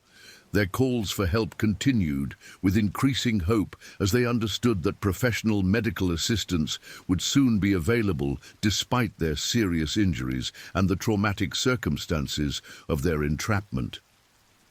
Emma Morrison continued providing status reports about survivor conditions while preparing to assist in evacuation efforts once rescue personnel gained access to the overturned vehicle. Her leadership abilities and scientific mindset proved invaluable during the transition from survival mode to active rescue operations, and she helped coordinate group preparation for medical treatment and transport. At 8:11 a.m., Bear 47 achieved full immobilization as the tranquilizer drugs overcame the animal's consciousness and eliminated all territorial defense behaviors that had prevented rescue access to the overturned school bus. Dr. Hendricks confirmed the bear's unconscious status through careful observation of respiratory patterns, muscle relaxation, and complete absence of responsive behaviors to external stimuli, including loud sounds and nearby movement.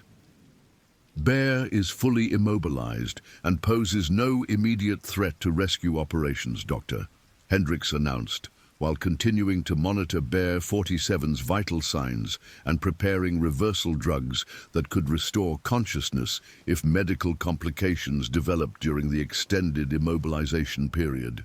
Rescue teams can now safely approach the crash site and begin emergency medical treatment of survivors. Emergency medical personnel immediately rushed toward the overturned school bus while carrying advanced life support equipment, including cardiac monitors, intravenous supplies, trauma kits, and specialized pediatric medical devices designed for treating injured children in challenging field conditions. The medical response represented the culmination of coordinated emergency services that had mobilized throughout southwestern Montana in response to the unprecedented wildlife attack. Paramedic Sarah Thompson, a 15-year veteran of Wilderness Emergency Medical Services, led the initial medical assessment team that gained access to Bus 47's wreckage and began systematic triage of the 23 survivors based on injury severity and immediate treatment requirements. Her experience with wilderness trauma proved invaluable for managing the complex medical situation created by Bear 47's territorial attack. We have multiple pediatric trauma patients with injuries ranging from minor lacerations to serious fractures and head injuries, Paramedic Thompson reported while beginning initial medical assessments. I need additional advanced life support units and immediate helicopter transport for at least 6 critically injured children who require surgical intervention within the next hour. The medical triage process identified several survivors requiring immediate helicopter transport to trauma centers in Helena and Billings, while others could be stabilized for ground transport to local medical facilities. The coordination of medical resources demonstrated Montana's emergency medical system's capability to respond to mass casualty incidents even in remote wilderness locations. Emma Morrison's compound fracture and multiple lacerations required immediate surgical intervention at St. Peter's Hospital, where orthopedic specialists prepared to repair bone damage, while plastic surgeons addressed facial injuries that could affect her long-term appearance and function. Her conscious state and ability to provide medical history proved valuable for ensuring appropriate treatment despite the severity of her injuries. The Peterson twins required different levels of medical intervention, with Michael's dislocated shoulder and severe bruising treated at the scene before ground transport to Helena Regional Medical Center, while Matthew's concussion and rib fractures necessitated helicopter transport and specialized neurological evaluation.